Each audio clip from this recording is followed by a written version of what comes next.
असेल तर मी सुरू करतो। तुम्ही ज्यांच्या आजूबाजूला बसलेले आहे ते तुमचे दररोजचे मित्र आहेत आणि तुम्ही म्हणजे एकदम पुष्पगुच्छासारखे या ठिकाणी आणि गुच्छामध्ये जशी वेगवेगळी फुलं असतात, रान फुलं, गुलाब, जाई, जुई, शेवंती, मोगरा, पण ते उन्हाने थोडेसे कोमजल्यासारखे वाटत आहे। लक्षात घ्या, चेहऱ्यावर हास्य असू द्या, हसल्यानं आनंद वाढतो आणि पुढच्यालाही बरं वाटतं। लक्षात घ्या। आणि तुम्ही म्हणजे आतापर्यंत तायवाडे सरांचं झालाय, आम्हाला कार्यक्रम पत्रिकेमध्ये वेगळं सांगितलं होतं आणि तुम्ही तर जेवणाच्या नंतर सुरू होणार होते आणि बरोबर आहे ना, आणि तुम्ही जेवणाच्या आधीच कसं काय सुरू करताय ह्याचं टेन्शन घेऊ नका।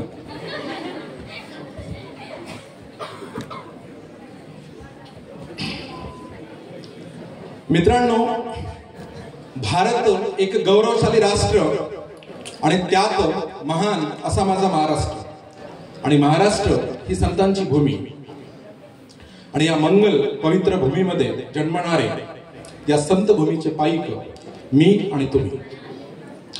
दुरितांचे तिमिर जावो, विश्व स्वधर्म सूर्य पाहो, जो जे वांछिल तो ते लाहो, असे म्हणत विश्वाच्या कल्याणाची काळजी वाहणारे संत श्रेष्ठ ज्ञानोबा माऊली। शिव तुझे नाव ठेविले पवित्र, शिव तुझे नाव ठेविले पवित्र, छत्रपती सूत्र विश्वाची की, या शब्दात छत्रपतींचा गौरव करणारे आणि छत्रपती या शब्दाला जन्म घालणारे ज्ञानाचे, विद्येचे चालते बोलते विद्यापीठ संत सूर्य तुकाराम महाराज। काशी जाते मथुरा जाते, काशी जाते मथुरा जाते, तीनों समय तुम नहाते, अरे पानी से क्या पाया, मेहनत तो पानी में ही सोते। या शब्दात समाजाचा माथा ठिकाणावर आणणारे महात्मा संत कबीर। मित्रांनो बघा, वडिलांनी मुलगा नाही शिकवला तोही पापाचा भागीदार झाला, वडिलांनी मुलगा नाही शिकवला तोही पापाचा भागीदार झाला। जैसे जन्म देणे कर्तव्य त्याला, तैसेचे शिक्षण देणे अगत्याचे, असे आपल्या ग्रामगीतेतून पालकांचं कर्तव्य लोकांना समजून सांगणारे वंदनीय राष्ट्रसंत श्री तुकडोजी महाराज। बाप हो, जेवणाचं ताट भिका, अन्न हातावर घेऊन खा, बायकोला लुगडं कमी पैशाचं घ्या, बायकोला लुगडं कमी पैशाचं घ्या, मुलांना कपडे कमी पैशाचे घ्या, पण लेकरांना शाळेत पाठवा, असं म्हणणारे दिवसा गावातील घाण स्वच्छ करून रात्री आपल्या कीर्तनाने लोकांच्या डोक्यातील घाण स्वच्छ करणारे कर्मयोगी वैराग्य मूर्ती गाडगे बाबा। तरुणांनो उठा, जागे व्हा, ध्येय सिद्धी झाल्याशिवाय थांबू नका, आणि जगात असा कोणताच अडथळा नाही की जो तुम्हाला ध्येय सिद्धीपासून थांबवू शकेल। या शब्दात तरुणांना प्रोत्साहित करणारे आणि भारतीय संस्कृतीची महती जगाला पटवून देणारे भारताचे सुपुत्र, चिर तरुण, दैवी व्यक्तिमत्व, तरुणाईचे आदर्श स्वामी विवेकानंद। अहत तंजावर तहत पेशावर, अहत तंजावर तहत पेशावर, अवघा मुलुखची आपला, या शब्दात आपल्या पुत्राच्या काळजाला साथ घालणारे आणि त्याला मुलखाविषयीचं स्वराज्याचं स्वप्न दाखवणारे पहिले स्वराज्य संकल्पक राजे शहाजी राजे भोसले, जिच्या कुशीतून स्वराज्याचं देखणं स्वप्न जन्माला आलं, जिच्या कुशीतून स्वराज्याचं देखणं स्वप्न जन्माला आलं, जिच्या कुशीतून स्वराज्य देखणं स्वप्न जन्माला आलं। रयतेवर जुलूम करणाऱ्यांच्या विरुद्ध रयतेचं स्वतःचं स्वराज्य असावं, रयतेला स्वराज्य मिळावं असं स्वप्न पाहणारी आणि त्या स्वराज्य निर्माण करताना जन्मास घालणारी आणि जगाला एक जगत विख्यात कीर्तीचा महामेरू आदर्श राजा देणारी राजमाता, राष्ट्रमाता जिजाऊ। विजय सारखी तलवार चालवून गेला, निरळ्या छातीने हिंदुस्थान हलवून गेला, वाघ नखाने अफजल खानाचा कोथळा फाडून गेला, स्वर्गात देवांनीही ज्याला झुकून मुजरा केला, असा एक मर्द मराठा शिवबा होऊन गेला. आज ज्या युगपुरुषाचे नाव ऐकल्यावर प्रत्येक आईला असं वाटतं की असा थोर सुपुत्र आपल्या पोटी जन्माला यावा. असा जगाच्या इतिहासातील सर्वोत्तम पुत्र, सर्वोत्तम राजा, सर्वोत्तम न्यायाधीश, जागतिक कीर्तीचा महामेरू, अनंत रयतेचा, जनतेचा उद्धारू, श्रीमंत योगी छत्रपती शिवाजी महाराज. सिंहाच्या जबड्यात घालून हात, मोजीन दात, ही जात मराठ्याची. ज्या राजपुत्राचं नाव ऐकल्याबरोबर तरुणाचं रक्त सळसळतं, ज्या राजपुत्राचं नाव ऐकल्यावर तरुणाचं रक्त सळसळतं, त्याने दाखवून दिलं आमच्या जर का कोणी वाट्याला आला तर त्याला वाटेत आडवा केल्याशिवाय राहणार नाही. असे आपले शंभू छत्रपती. माझ्या रयतेला कणभर त्रास झाला, माझ्या रयतेला कणभर त्रास झाला तर मला मनभर वेदना होतात. माझ्या रयतेला कणभर त्रास झाला तर मला मनभर वेदना होतात. रयत राजासाठी नसते, राजा रयतेसाठी असतो. रयत राजासाठी नसते, राजा रयतेसाठी असतो. या शब्दात आपल्या अधिकाऱ्यांना निक्षून सांगणारे कोल्हापूरचे राजे छत्रपती राजर्षी शाहू महाराज. विद्या विना मती गेली, मती विना नीती गेली, नीती विना गती गेली, गती विना वित्त गेले, वित्ता विना शूद्र खचले. एवढे अनर्थ एका अविद्येने केले. या शब्दात विद्येचे महत्व जगासमोर मांडणारे राष्ट्रपिता क्रांतीसूर्य महात्मा ज्योतिबा फुले. मी प्रथमतः आणि अंतिमतः भारतीय आहे आणि मी भारतीयच राहणार असे म्हणत त्यांच्या समोर असलेल्या ज्या युगपुरुषाने हे उद्गार काढले आणि त्यांच्या समोर असलेल्या हिरव्या, निळ्या, भगव्या, हिरव्या ह्या सर्व झेंड्यांना बाजूला सारत तिरंग्याला सर्वोच्च स्थान दिले असे आपल्या भारतीय राज्यघटनेचे शिल्पकार, बोधिसत्व, महामानव, विश्वमानव डॉक्टर बाबासाहेब आंबेडकर, स्त्री शिक्षणाच्या देवता सावित्रीबाई फुले, लोकमाता अहिल्याबाई होळकर, महामाता रमाबाई आंबेडकर, पहिल्या मुस्लिम शिक्षिका फातिमा बीबी शेख आपल्या देशाला स्वातंत्र्य मिळवून देण्यासाठी ज्या तमाम क्रांतिकारकांनी आपल्या प्राणाची आहुती दिली, बलिदान दिले, त्या सर्व क्रांतिकारकांना, युगपुरुषांना, महामानवांना तुम्हा सर्वांच्या टाळ्याच्या गजरामध्ये विनम्र अभिवादन करतो. आणि मी टाळ्या कुठे गेल्या, विनम्र अभिवादन करतो आणि मी माझे दोन शब्द या ठिकाणी सुरुवात करतो. भाषण मराठीतच सुरू आहे, लँग्वेज मराठी. सर इकडे मराठी जमते ना? अरे टाळ्यांच्या गजरात म्हटल्याच्या नंतर हॉरर मूवी सारखे माझ्याकडे पाहू नका, बरोबर आहे? म्हणजे एखादा चित्रपटामधला हॉलिवूडच्या हॉरर सीन कसा बघत आहे तुम्ही, तर तसं माझ्या आजच्या कार्यक्रमाचे अध्यक्ष माननीय श्री गणेश बुडे सर, कार्यक्रमाचे उद्घाटक माननीय श्री रमेश शिरपुरे सर, स्वागताध्यक्ष माननीय श्री अनिल कडू सर आणि येथील कार्यकर्ते गायकवाड सर, जे बाजीराव संस्थेचे सचिव आहेत, माननीय श्री सुधाकर राऊत सर, माननीय नितेश भालेराव सर, माननीय श्री चिंतेश्वर वैद्य सर आणि संपूर्ण तिरळे कुडमी पाटील समाज संघटना झरी जामणी आणि संत बाजीराव महाराज बहुउद्देशीय संस्था मुकुडबन याचे सर्व सदस्य, कार्यकर्ते, मान्यवर, पदाधिकारी. एखादं नाव इथून जर सुटलं असेल तर त्यासाठी माफी, कारण मी सुद्धा नवीन आहो इकडे आणि नावात काय असतं, शेक्सपियर सांगून गेला पण ते त्याचं खोटं होतं, त्याच्या खाली त्यानंच नाव लिहिलं होतं, शेक्सपियर.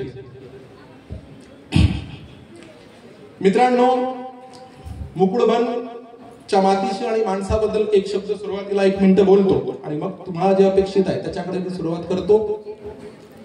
सर, मुकुडबनच्या स्टेजवर माझी तिसरी वेळ आहे.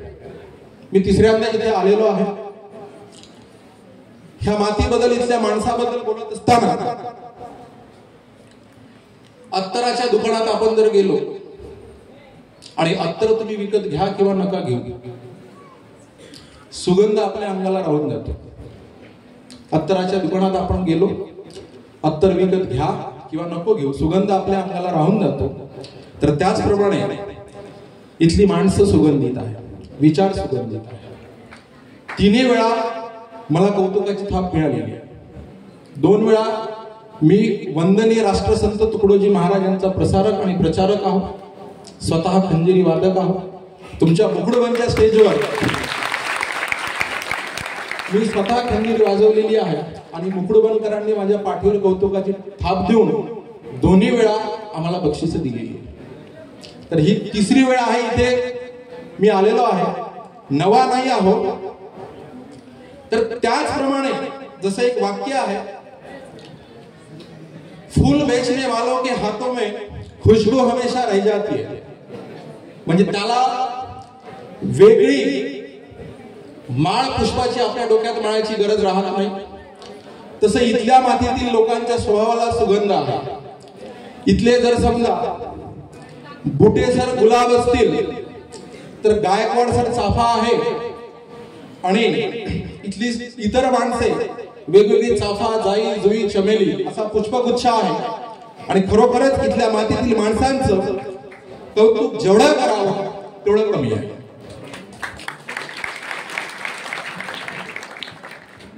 हा जो कार्यक्रम आज इथे होतोय यामागे मी फक्त 1 तास 2 तास बोलणार असेल कदाचित, पण ह्या लोकांनी गेल्या महिनाभरापासून परिश्रम घेतलेला आहे. तुमच्या शाळेवर आलेले आहे.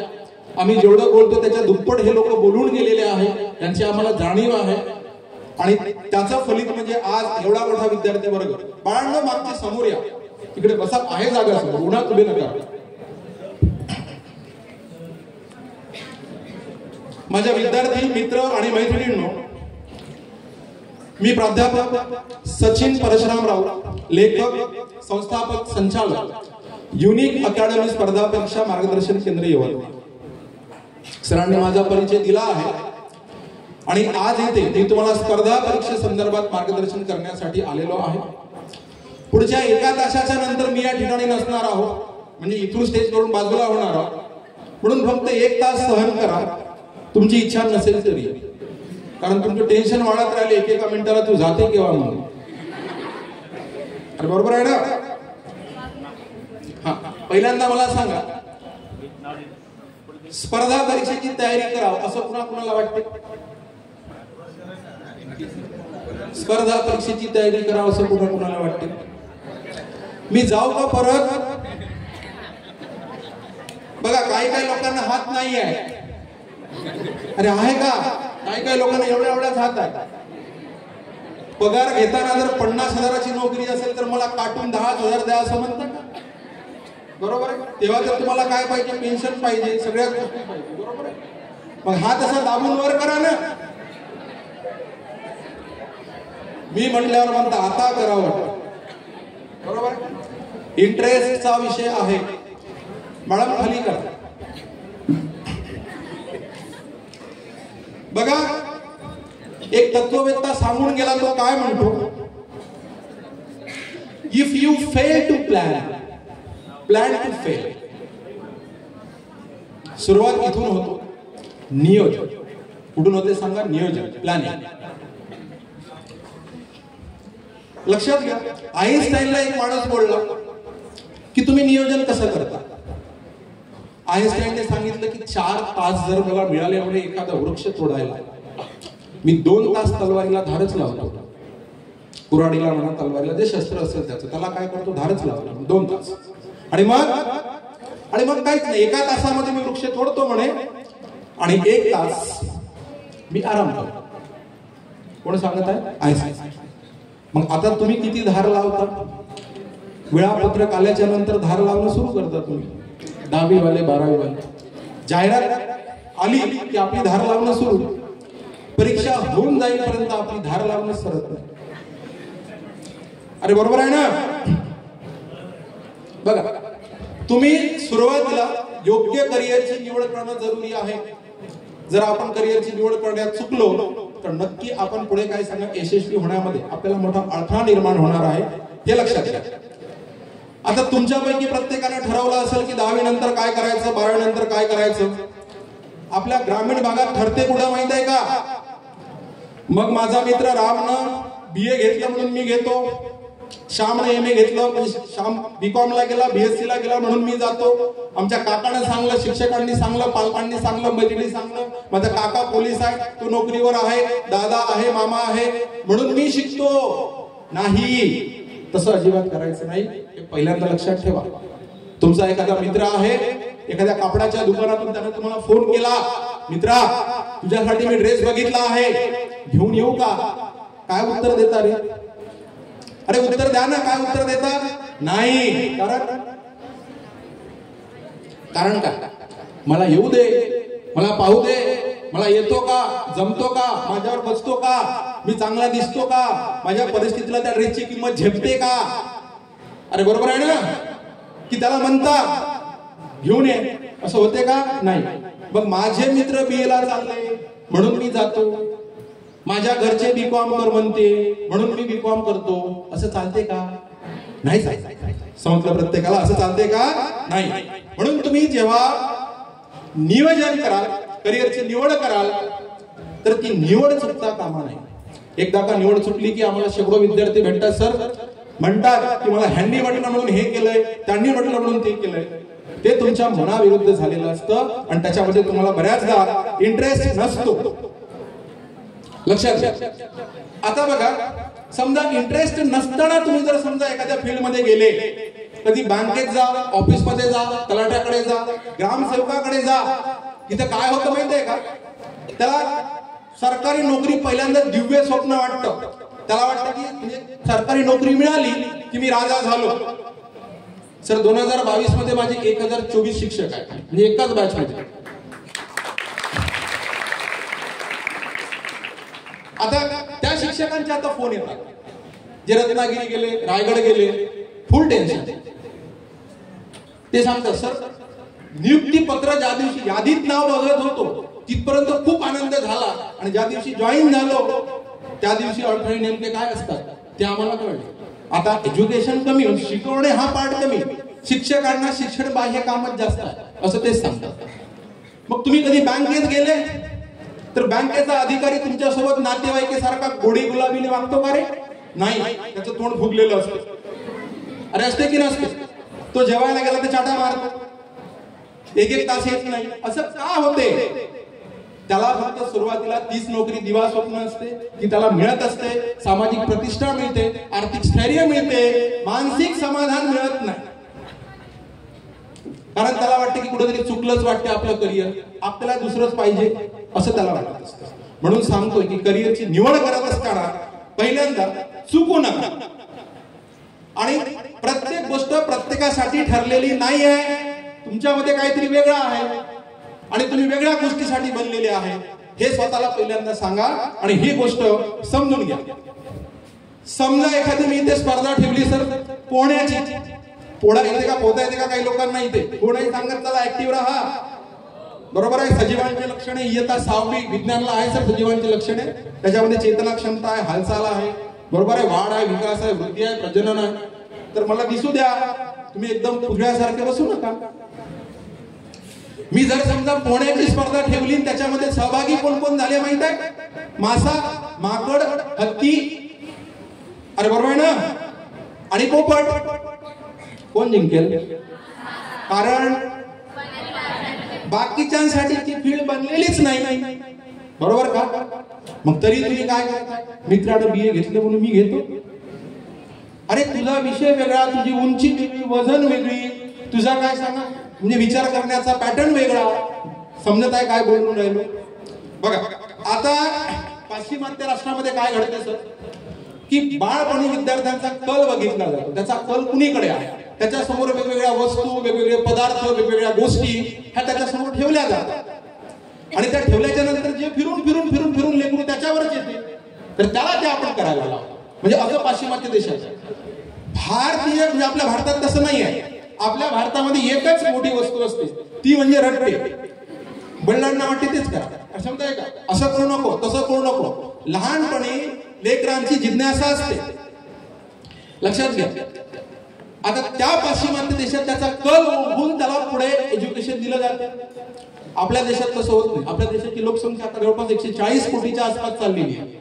140 कोटी लोकसंख्या असल्या देशामध्ये, म्हणून ऑलिम्पिक मध्ये जेव्हा सुवर्ण पदकाची पाळी येते ना, 140 कोटी लोकसंख्या असताना बोटही जास्त होतात, एवढी सुवर्ण पदक आपल्याला भेटतात. आणि जपान सारख्या देशामध्ये फक्त 10 कोटी लोकसंख्या असताना शेकडो सुवर्ण पदक जपानच्या झोळीत जातात.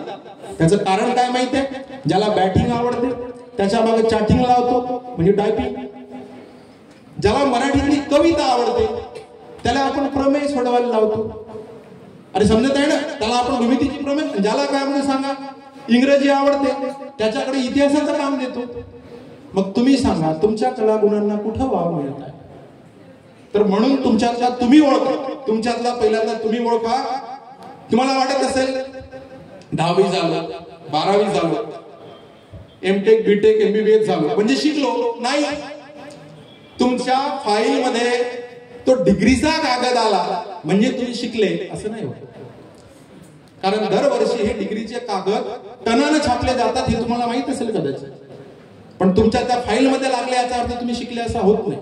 वास्तविक जीवनात, खऱ्या जीवनात तुम्ही किती यशस्वी झाले हा त्या मागचा महत्वाचा मुद्दा असतो, हे लक्षात घ्या.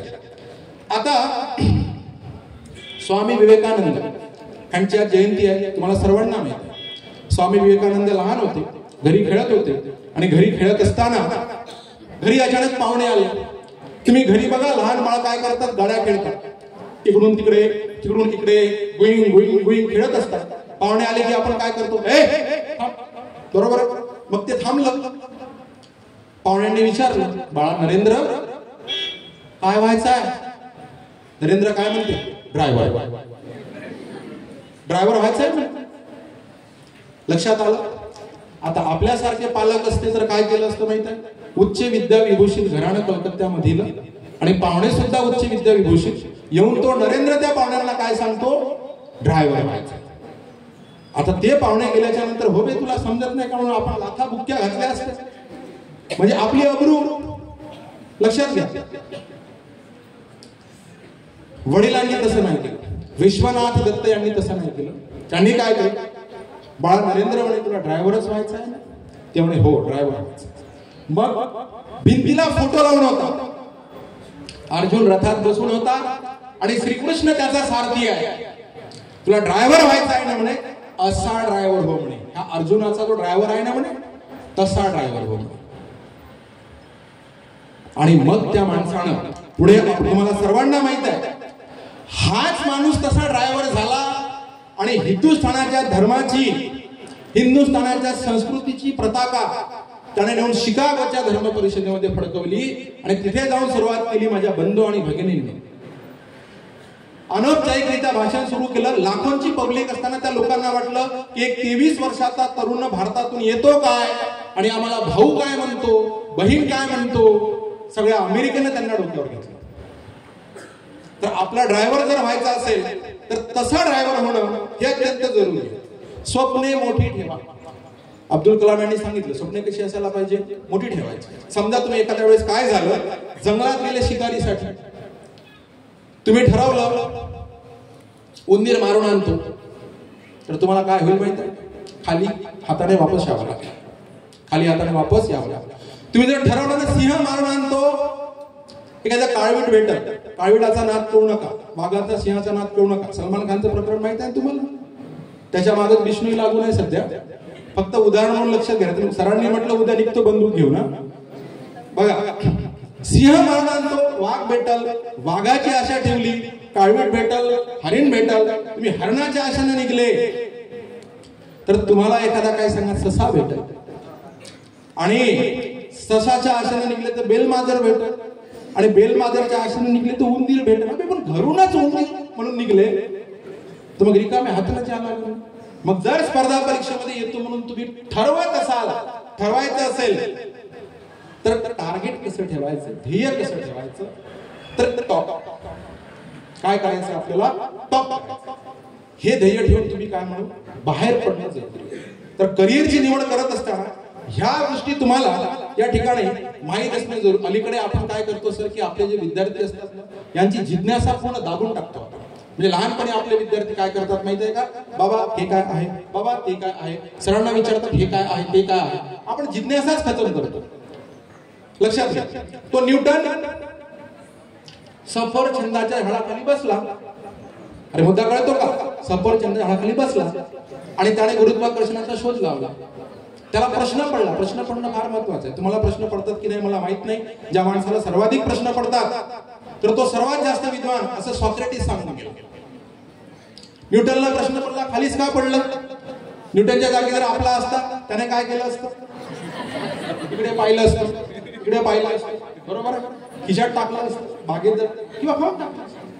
आणि जर चुकून मागून एखादा घरी आला असता आणि बापाने सांगितलं असतं की मी झाडाखाली बसून होतो, सफरचंद खाली पडलं, वडिलांना म्हटलं असतं दवाखान्यात न्याय लागते तुम्ही, मग सफरचंद पडणार कुठं होतं? खालीच पडणार होतं ना.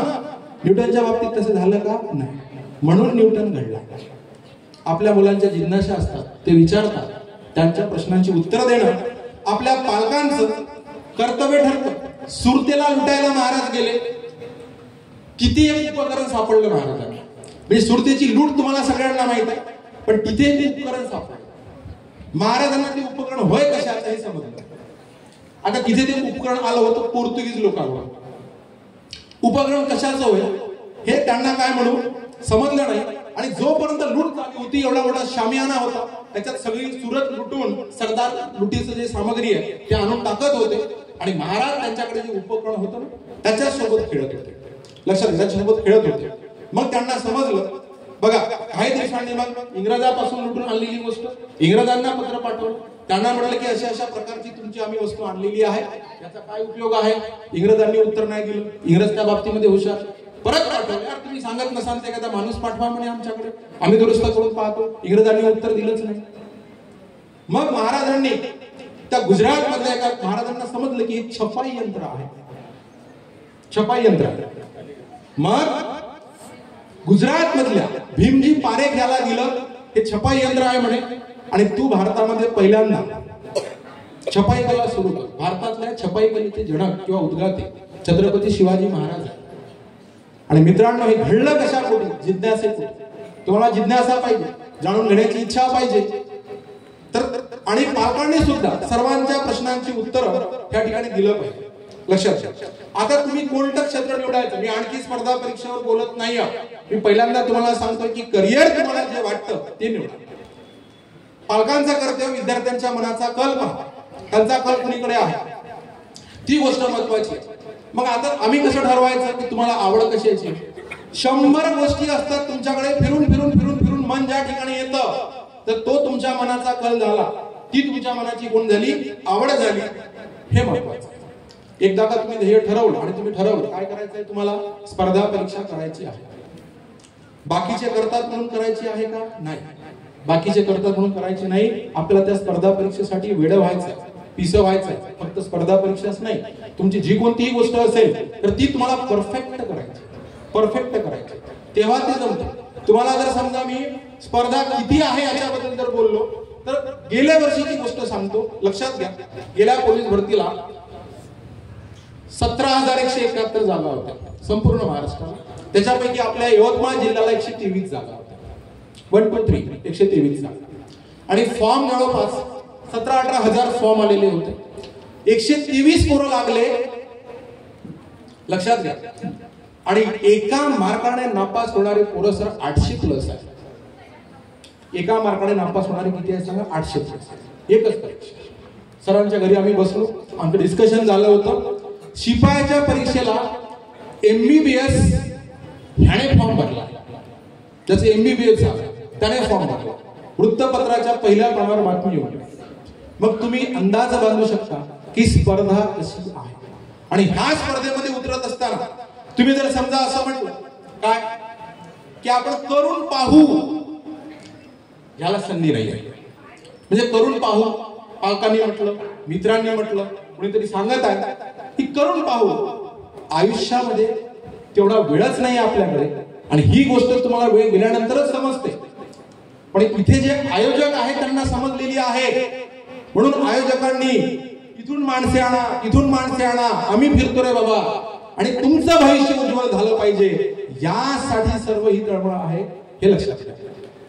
आता हे अलीकडे 10 वर्ष झाले असे कार्यक्रम घडत आहेत. हे ज्या नोकरीवर लागले यांचा काळात स्पर्धा परीक्षेचं जे लोड होतं ते फार कमी होतं. बऱ्याच गोष्टी आपल्याला समजायच्या नाही. आपण भाग्यशाली आहोत की अशी माणसं आपल्या एरियामध्ये आहे, आपल्यापर्यंत या संधी पोहोचवतात, त्याचा आपण प्रॉपर फायदा करून घेणं हे गरजेचं आहे. हे लक्षात घ्या. आपल्यावर कोणती जबाबदारी आली ती टाळायची. स्पर्धा परीक्षा तुम्हाला करायची आहे, मग त्यामध्ये झोकून द्या, वेडे व्हा, पिसे व्हा. शिवाजी महाराजांचा मुद्दा तुम्हाला माहित असेल. तानाजी, शिवाजी महाराजांना कोंढाणा घ्यायचा होता. कोंढाण्याची बैठक घरी सुरू होती तेव्हा तानाजी शिवाजी महाराजांना त्यांचा मुलगा रायबा ह्याच्या लग्नाची पत्रिका द्यायला गेला. मोहिमेची जबाबदारी कोणावर सोपवली? तानाजी माणूस. तानाजीने असं बोललं का? कसं की राजे थांबा ना थोडस, लग्न आहे लेकराचं, एकुलता एक लेकरू आहे, बरोबर आहे, कोणाला नंतर घेऊ, कोणाला कुठे चालला. पण तसं नाही. काय वाक्य होतं रे तानाजीचं? दुरात सांगा, वाक्य काय होतं तानाजीचं? आधी लगीन कोंढाण्याचं, मगच रायबाचं. तुम्ही पुस्तक घेऊन बसून आहे, मित्राचा फोन येते, क्रिकेट खेळायला जाऊ, लावा लग्न क्रिकेटचं. पहिले पुस्तकाचं लागू द्या, नाही तर नाही लागू द्या. अरे बरोबर आहे ना. आजकाल काय होते, 365 दिवस तुम्हाला मिळाले फक्त इयत्ता पहिली पास करायला, दुसरी पास करायला, तिसरी पास करायला. अभ्यास केव्हापासून सुरू करता? आता 10वी 12वीच्या मुलांचे बहुतेक वेळापत्रक आलेले अलीकडे, बरोबर आहे. वेळापत्रक येईपर्यंत विद्यार्थ्याला जाग येत नाही. ज्या दिवशी वेळापत्रक आलं त्या दिवशी याच्यातला शक्तिमान जागा होतो, बरोबर. आणि मग याला वाटतं की आत्ता अभ्यास करायला पाहिजे, आत्ता नाही केलं तर काही खरं नाही.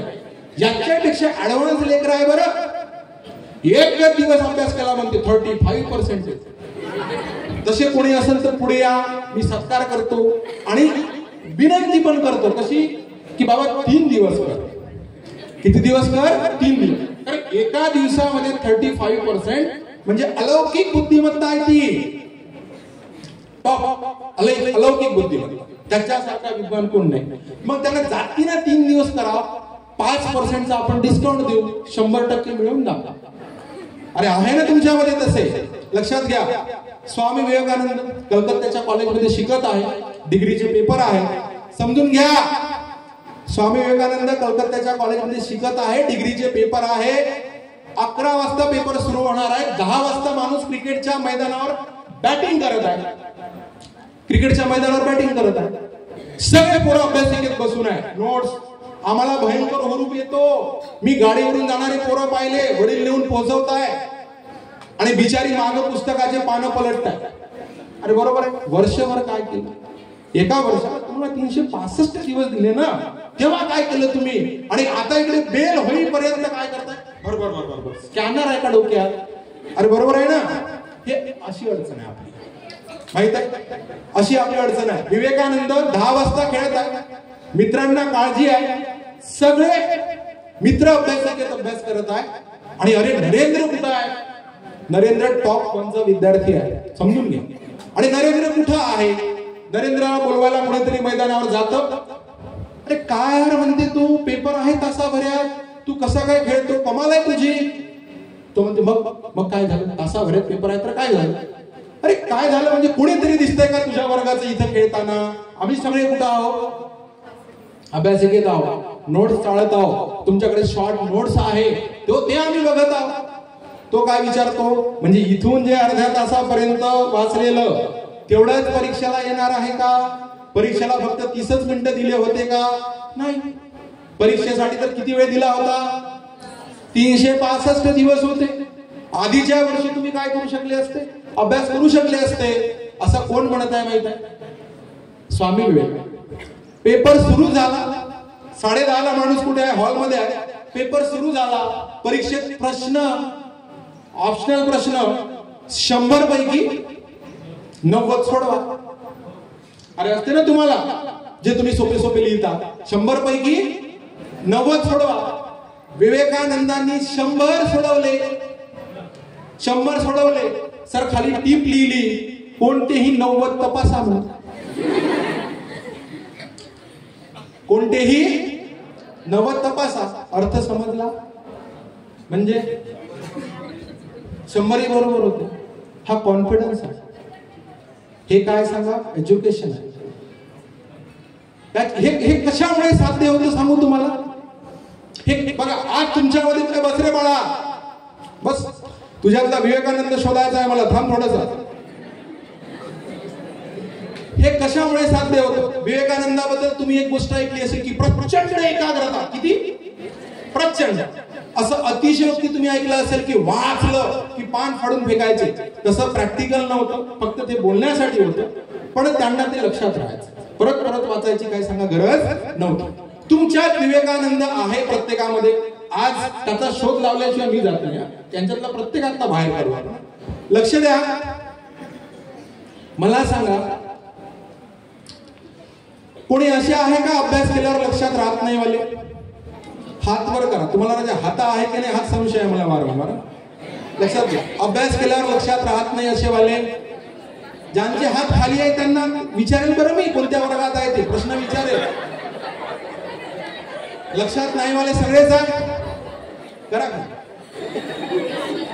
लक्षात घ्या, तुमच्याकडे स्वामी विवेकानंदाकडे जी पॉवर आहे ती पॉवर तुमच्याकडे. तुम्ही म्हणा आम्हाला कधी कळली नाही, आम्हाला दिसली नाही. अरे बरोबर आहे ना, मी दाखवतो ना. आता चित्रपट पाहायला जाता, अलीकडे आला पुष्पा 2, झुकेगा नाही साला. इंग्रजीचा पेपर झुकवते मग परीक्षा त्याचे धरू धरू. अरे बरोबर आहे ना, लक्षात घ्या. बघा, थांब थोडासा, नको वाजवा. लक्षात घ्या, चित्रपट पाहायला गेले, जाताना असा विचार आला का मनामध्ये, पुष्पा तर माझ्या ओळखीचा नाही, माझ्या शेजारी तर राहत नाही, श्रीवल्ली सोबत माझं कधीच बोलणं झालं नाही, बरोबर. तर मला समजन का, ओळखीचे नाही ना. समजा गायकवाड सरांच्या ट्युशनला आले तर काय म्हणतात, पहिले 15 चौकशा. कोणत्या? सर कसे शिकवतात. म्हणजे तुम्ही सरांचं परीक्षण करायला निघाल. अरे बरोबर आहे ना. सर कसे शिकवतात, त्यांच्या क्लासचे कोणी लागले का, त्यांना शिकवता येते का. अरे किती डाऊट आहे तुमच्या मनात. चित्रपट पाहत असताना असा विचार करता का, मला झेपन का नाही, मला जमन का नाही, माझ्या ओळखीचे नाही, असं करता का नाही. पहिल्यांदा जाता 3 तासाची काय सांगा स्टोरी आहे सर, 3 तास छापून आणतात हो पोरं. अरे आणता की नाही छापून. जर म्हटलं शेवटचा इव्हेंट सुरुवातीला सांगणं सुरू केला ना, तसं कुठं होतं म्हणते. अरे म्हणते का नाही, चूक की बरोबर. बरोबर. गाणं माहिती आहे आपल्याला नाही. 9 ते 12 रात्रीचा शो पाहिला, गाडी घेऊन आपलं ग्रॅज्युएशनचं लेकरू येत आहे आणि गाडीवर गाणं सुरू आहे, काय पुष्पा पुष्पा पुष्पा. बरोबर. आणि इकडे मास्तर शिकवू बेजार, गे माय भू तुझे मी फेडे न पान सारे, आणि ना आरतीला हे सूर्यचंद्र तारे. आणि हा तिथे दिवा लावतो. कुठे सांगा, 3 तासाचा चित्रपट पाठ होत आहे का नाही होत आहे, होत आहे ना. मग तुमच्यात विवेकानंद आहे की नाही आहे. मग आपण त्या पॉवरचा वापरच नाही करत आहोत. मग तुम्ही म्हणा सर तो चित्रपट होय, बाकीच्या गोष्टी का लक्षात राहते का म्हणे. अरे बरोबर आहे ना. आयुष्यात एखादी मैत्रीण आली, जिव्हाळ्याचा विषय आहे सर, स्पर्धा परीक्षेमध्ये या गोष्टीमुळे प्रचंड अडथळा आहे. बघा, मैत्रीण आली, तिनं कधी मेसेज केला, कधी फोन केला, तिच्या बापाला केव्हा समजलं, कसा लाता खाल्लो. अरे बरोबर आहे ना, सगळं माहीत असते. अरे असते की नसते, एक शब्द. मग तुम्ही त्या पॉवरचा वापर कशात करा, अभ्यासात करा ना. एवढी पॉवर आहे, अलौकिक शक्ती आहे तुमच्याकडे. अरे आहे की नाही आहे, बरोबर आहे. एखादं म्हातारा का म्हणते, म्हातारपणामुळे अलीकडे मला विसरच पडला म्हणते, तुझे पैसे द्यायचे मी भुललोच वाटते म्हणते. समजता म्हणते ना. शेजाऱ्यासोबत जर वाद सुरू असेल ना, त्याच्यातला शब्द लक्षात ठेवते. तू तव्वा असा म्हणला होता म्हणते. अरे म्हणते का नाही. मग येत्या लक्षात, ओळखा. जोपर्यंत स्वतःला ओळखत नाही तोपर्यंत तुम्ही काहीही करिअर निवडलं तरी त्याला काय राहणार नाही, अर्थ राहणार नाही. लक्षात घ्या. म्हणून स्वतःला ओळखा, स्वतःची जप म्हणजे काय म्हणू सांगा, स्वतःच्या तुमच्या काय आवडी आहे, काय निवडी आहे, तुम्हाला काय आवडतं, रुची कशात आहे ते पहिल्यांदा शोधा. हे नंतरचा विषय आहे की मी स्पर्धा परीक्षा करतो की डॉक्टर होतो, MBA करतो, MTech करतो, हा विषय नंतरचा. पण चुकीच्या मार्गाने जर निघलो तर प्रॉब्लेम सुरू झाला ना. आपल्याला त्याच्यामध्ये अभिरुची असते का, नसते. काही पोरं म्हणतात की अभ्यासाला बसलो की झोप येते, संध्याकाळी काय करता माहिती, डोळ्यासमोर पुस्तक घेऊन झोपले. मोबाईल जरी घेऊन बसला तर 2-2 तास झोप नाही, म्हणजे 2 वाजून 3 वाजून झोप येते. पुस्तक घेऊन बसले तर बघा सर, सगळे म्हणत आहे येते म्हणून, सगळेच म्हणत आहे झोप येते. खरंच येते का रे, येते ना. बघा नाही वाले काही आहे, विरोधी पक्ष वाटते बोलते का बरं रे बा, म्हणजे काय माझा पक्ष तुम्हाला माहित नाही पण तरी तुम्ही नाही म्हणता. झोप येते, बहुमत येतेकडेच आहे, लक्षात घ्या. त्या दरम्यान काही पोरं म्हणतात जास्त जेवण झालं की झोप येते, बरोबर. भात जास्त खाल्ला का झोप येते, म्हणजे कारण भयानक आहे. ऑफलाईन ऑनलाईन प्लॅटफॉर्मवर मी 1 लाख विद्यार्थी शिकवले, 4,500 विद्यार्थी सर लागलेले आहेत. एकाचे 2-3 जर समजा प्रॉब्लेम जर मी लक्षात घेतले, मला ऍडव्हान्स मध्ये 3 लाख प्रॉब्लेम माहित आहे. म्हणजे विद्यार्थ्यांना काय होऊ शकते तुम्हाला हे सगळंच माहित आहे मला. म्हणून तुम्ही असं टेन्शन घेऊ नका की ह्या माणसाला कोण सांगलं. लक्षात घ्या, तुम्हाला झोप येते, तुम्ही जे म्हणते ना मला झोप येते पुस्तक घेतलं म्हणून त्याला खूप भात खाऊ घाला नुसता, समजते. आणि नंतर त्याला 10:30-11 वाजता मैत्रिणीचा मेसेज घरचे झोपल्यावर तुला फोन करतो. नाही, कल्पना करा ग्रॅज्युएशनचे पोरं असतील, काय होतं माहित आहे, अरे काय होतं, ती झोपण तिकडे, ह्याच्या घरचे झोपले, हा बिचारा जागाचा आहे, बरोबर आहे का. म्हणजे हे नाही सांगायचं आहे मला, उदाहरण मी तुम्हाला समजावं म्हणून देतोय मी. पण तुम्ही जो मेंदू ठरवेल त्याला शरीर सुद्धा सपोर्ट करतं, हे लक्षात ठेवा. तुमच्यामध्ये विवेकानंद आहे ही गोष्ट विसरू नका. आपल्यामध्ये ती शक्ती आहे, आपल्यामध्ये ती पॉवर आहे, लक्षात घ्या. तुम्ही जसंही ध्येय ठरवलं, तुम्हाला आता ठरवलं की तुम्ही काय करायचंय, सर स्पर्धा परीक्षा आहे, तुम्ही म्हटलं मला स्पर्धा परीक्षा करायची आहे आणि स्पर्धा परीक्षेच्या मार्गाने तुम्ही चालायला लागले. स्पर्धा परीक्षा तुम्हाला करायची आहे, पण करायची आहे म्हणून करू नका. मी आता सांगितलं 18.5 पावणे 19 लाख फॉर्म एका वर्षी भरल्या गेले. 10वी-12वीतून संपूर्ण महाराष्ट्रातून लाखो विद्यार्थी दरवर्षी पास होत आहे. त्या सर्वांची भर त्याच्यामध्ये पडत आहे आणि एकेका मार्गाने नापास होणारे जेवढ्या जागा आहे त्याच्या 4 पट पोरं ऑलरेडी आहे. आणि आपण त्याच्यामध्ये नौखा म्हणून जर एंट्री करत असेल तर मला सांगा आपली तयारी कोणत्या दमाची पाहिजे ह्याचा तुम्ही पहिल्यांदा विचार करा. आणि मग तुम्ही काय केलं, ठरवलं. आता आपण लागलो मार्गाला, तुम्ही ठरवलं स्पर्धा परीक्षा करायची आहे, घरच्यांनी म्हटलं कर बाळा, तुम्ही तुमची बॅग भरली. तुमची काय केली माहिती आहे का, बॅग भरली. घरच्यांनी म्हटलं जा यवतमाळला जा, राऊत सरांचा क्लास आहे तिथे त्यांना भेट. मुकुट बनला मागे आले होते, माझ्या ओळखीचे आहे, माझं नाव सांग. आणि तुम्ही केली सुरू काय, स्पर्धा परीक्षा. 4 दिवस तुम्ही नेटाने क्लासला आले, महिनाभर नेटाने क्लासला आले. नंतर तुमचे मित्र झाले, योग चांगले असेल काही लोकांच्या मैत्रिणी झाल्या, मग त्यांचे वाढदिवस आले, मग काकाचं लग्न आलं, बरोबर आहे, आत्याच्या मुलाचं लग्न आलं. भक्कम काही आपल्याकडे 33 कोटी देव देवता आहे, अरे बरोबर आहे ना. दिवाळी आली, पोळा आला, ठीक आहे. तुमचे काही फिरणं आले, पावसाळा, हिवाळा, उन्हाळा. ज्याच्यातून वेळ भेटला तर अभ्यास करतो मी, अरे बरोबर आहे ना. हे सगळं झाल्यावर जर वेळ भेटला तर काय करतो, अभ्यास करतो. मग तुम्ही जर स्पर्धा परीक्षा हे ध्येय जर निवडलं असेल तर आता तुम्हाला सांगतो तुमचं ध्येय आणि तुम्ही ह्याच्यामध्ये कोणीच जमत नाही हे पहिले लक्षात ठेवा. कोणीच नाही जमत. ध्येयासाठी पिसं होणं जरुरी आहे, वेडं होणं जरुरी आहे, तेव्हा ते मिळत असते, हे लक्षात घ्या. उसेन बोल्ट नाव ऐकलंय बघा, इकडे हो इकडे बाकीचे, अरे ऐकलाय का उसेन बोल्ट कोण आहे, धावपटू, रेसर, व्हेरी गुड. कोणत्या देशाचा आहे, जमैका, क्या बात, लक्षात घ्या, जमैकाचा उसेन बोल्ट. 2017 इंजुरी, वय वाढत चाललंय. नीट ऐका रे शेवटचे, तुम्ही उन्हात बसून आहे, मला प्रचंड त्रास होतोय. मी म्हटलं इकडे की आहे जागा, बसा, या ज्यांना वाटत आहे या इकडे बसा, काय हरकत नाही.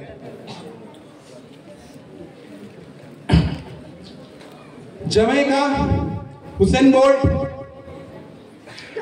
वय वाढलं, धावपटू आहे, धावपटू. जेव्हापासून हुसेन बोल्ट रेसर म्हणून आला, रनर म्हणून आला, तेव्हापासून प्रत्येक वेळेस त्या माणसानं गोल्ड मेडलच मिळवलं. जमैका दुसऱ्या खेळाडूला ऑलिम्पिक मध्ये पार्टिसिपेट करू देत नव्हतं, पण 2017 मध्ये 17च्या नंतर हुसेन बोल्टला पार्टिसिपेट करू देत नव्हतं. त्याचं कारण काय की तुझं वय झालं बा. ज्या छोटासा ठिपके एवढा देश जगाच्या नकाशावर, त्या देशाचं नाव त्या देशातील एकट्या व्यक्तीमुळे सगळ्या जगात. हे बघा इथे सांगा, हुसेन बोल्ट जमैकाचा धावपटू एका माणसामुळे जगात. त्या देशातल्या हुसेन बोल्टला पार्टिसिपेट नाही करायचं. का बरं नाही करायचं? कारण काय? वय झालं आणि नव्या दमाचे धावपटू तयार झाले. सांगायचं काय माहित आहे का? तुम्ही जर वेळेचा अपव्यय केला, दरवर्षी निघत आहे कारखान्यातून लाखो विद्यार्थी, ते तुमच्या कॉम्पिटिशन मध्ये भर पडत आहे, हे लक्षात ठेवा. हुसेन बोल्टने म्हटलं की मला एक ऑलिम्पिक खेळू द्या. देश काय म्हणते माहिती का? एकही नाही. कारण काय? एकही का बरं नाही? त्याला इंजुरी आहे, वय वाढलाय. मग हुसेन बोल्टला राग आला, मला एकही ऑलिम्पिक तुम्ही खेळू देत नाही. मग मी म्हणे शेजारच्या देशाच्या बाजूने खेळतो म्हणे, शेजारच्या देशाच्या. तुम्हाला माहित असेल नसेल, आपल्याला इतर देशाची ऍक्टिव्हिटी करायची असेल, आपल्या देशाचा परवाना लागतो, राष्ट्रपतीची परमिशन पाहिजे. बुरुंडी देश त्याच्या बाजूने खेळतो म्हणे. कोण? Usain Bolt. बुरुंडीच्या राष्ट्रपतीच्या जमैकाच्या राष्ट्राध्यक्षाला पत्र आलं की तुमच्या देशाचा हुसेन बोल्ट आमच्या बाजूने खेळतो म्हणताय म्हणे. ते म्हणे का बरं? नाही, तुम्ही खेळू देत नाही, आमच्या वतीने आम्ही तयार आहोत म्हणे खेळू द्यायला. त्याच्यावर बॅन घातलं. हुसेन बोल्ट म्हणे की इंटरनॅशनल जेवढी गोल्ड मेडल मी मिळवली तेवढी आता मी विकणार आहोत, तर ती विकता येणार नाही म्हणून पुन्हा राष्ट्रपतीनं बॅन घातलं. हुसेन बोल्ट ज्यानं जगात नाव नेलं त्या माणसानं त्या जमैकाच्या राष्ट्राध्यक्षाला म्हटलं की मला आत्महत्येची परमिशन द्या म्हणे. नाही देता येत म्हणे. अरे समजत आहे का? तुमची किंमत सांगायचं काय कुठपर्यंत आहे? की तुम्ही जोपर्यंत काय म्हणून सांगा चालत आहे स्पर्धा परीक्षेत, तुम्ही जर 10 वर्ष लावली तर 10 वर्षात 12वी वाले, डिग्री वाले, 10वी वाले किती ऍड होत आहे ते लक्षात घ्या पहिल्यांदा. तर त्याच्या मागे निष्णात 2 धावपटू उभे आहे. कोणाच्या? हुसेन बोल्ट, त्याच देशाचे. आत्महत्येची परमिशन द्या म्हणे. देश म्हणे कशी देणार आहोत? तुझ्यामुळे तर जगात नाव झालं, तू कुठं आत्महत्या करायला निघाला? त्याने ह्या सगळ्या गोष्टी सोशल मीडियावर टाकल्या. सोशल मीडिया हुसेन बोल्टच्या बाजूने उभा राहिला. देशामध्ये मोर्चे निघले. हुसेन बोल्ट भले हारला तर चालेल म्हणे, पण तो धावलाच पाहिजे. त्याची शेवटची संधी त्याला द्या, तो धावलाच पाहिजे. आणि हुसेन बोल्ट धावला. हे लक्षात घ्या.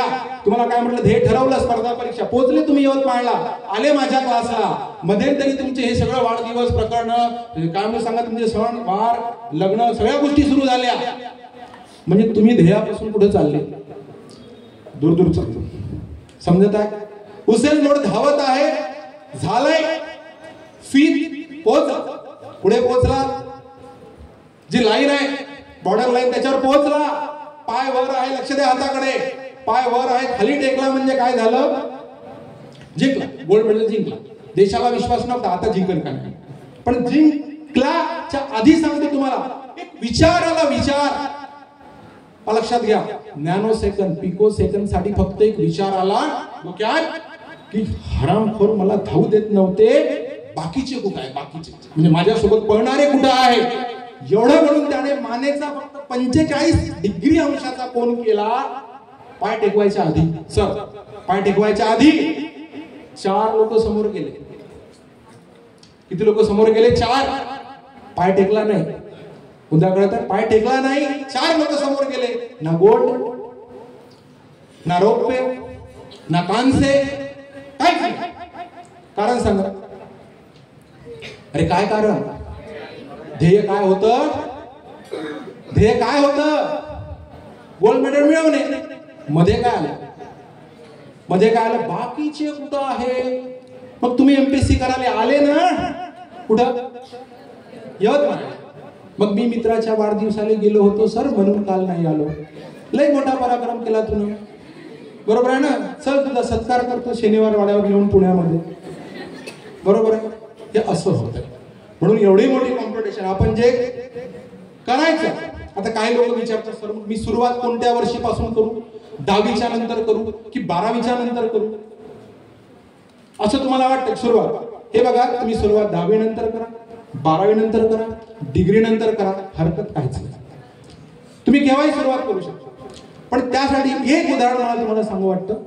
2017चीच गोष्ट आहे. यूपीएससी प्रिलिमचा पेपर होता नागपूरला. ऐका रे, तुम्ही कधीतरी असं ऐकलं आहे का 21व्या वर्षी IAS झाला म्हणून? अरे ऐकलं असेल ना, 21व्या वर्षी IAS. मग तुम्हाला ते पॅटर्न ऐकायची इच्छा नाही का? आहे ना कसा पॅटर्न? 21व्या वर्षी. इथं आम्हाला 16व्या वर्षी इंग्रजीची भीती वाटते, बरोबर आहे? निघन का नाही? मॅथमॅटिक्स घाबरवते. मग तो 21व्या वर्षी IAS कसा झाला? मी स्वतः 2017 मध्ये यूपीएससीच्या प्रिलिमला नागपूरला होतो. 2 मुले बसली यूपीएससी प्रिलिमला, BA फर्स्ट इयर, बरोबर आहे का? First year. मला वाटलं की एखाद्या दादासोबत बहिणीसोबत आली असेल. मग ते 2 प्रिलिमचे 2 पेपर असतात. पहिला जनरल सायन्स, नंतर काय म्हणू सीसॅट. 2 तासाचा अंतराळ असतो. त्या 2 तासाच्या अंतराळामध्ये आम्ही बसून होतो आणि ते पोरं पेपर चेक करत होती. मला वाटलं पेपर चेक करत आहे म्हणजे तुम्ही काय म्हणून सांगा, परीक्षार्थी आहे का? हा भैया बोले हम परीक्षार्थी है बोले. अबे म्हटलं मग 7च अटेम्प्ट आहे, तुमची कास्ट कोणती? ते म्हणे ओपन. तुम्हाला तर 7च अटेम्प्ट आहे, अटेम्प्ट वाया जाईल ना तुमच्या. म्हटलं लेक हो, ज्या दिवशी अभ्यास झाला त्या दिवशी काय करसाल? म्हटलं नहीं अटेम्प्ट तो नहीं जाएंगे बोले, अटेम्प्ट तो हमारे जाया नहीं हो जाएगा. मैं बोला क्यों? 10वीत आम्ही क्लास जॉईन केला तिथल्या फेमस व्यक्तीचा. त्या क्लासचं नाव यूपीएससी फॅक्टरी म्हणून. बिहार पट्टा, बिहारचे लेकर, नागपूरला पेपर. 10वीत क्लास जॉईन केला म्हणे. घरी काहीच नाही करता म्हणे, फक्त क्लासला जाऊन बसत आहो म्हणे. आम्ही घरी काहीच नाही करत आहोत. वो बाद में देखेंगे बोले. मी म्हटलं तुझे वडील काय करते? खेतीबाडी करते सर बोले. मग तुझ्या वडिलांना कोणी सांगितलं? है कोई बड़ा आदमी बोले, उन्होंने बताया कि सिर्फ इनको रोज भेजो, बाकी कुछ करो या मत करो. रोज काय करा म्हणे सांगा? पाठवा म्हणे, पाठवा. लक्षात. मग आम्ही चाललो. अब 10वीं में गए बोले, 11वीं में गए बोले, अब BA फर्स्ट ईयर बोले, 3रा साल चालू है सर बोले. इतने बोर हो जाते बोले कि अब मास्टर आगे क्या बोलने वाला है, कौन सा डायलॉग बोलने वाला पहले मालूम रहता बोले. हमें पहले मालूम रहता, ये क्या पढ़ाने वाला है पहले ही मालूम रहता. अब तो हम सिर्फ 2 साल, डिग्री होने की देरी है बोले. आता वर्ष मोजा त्यांचं.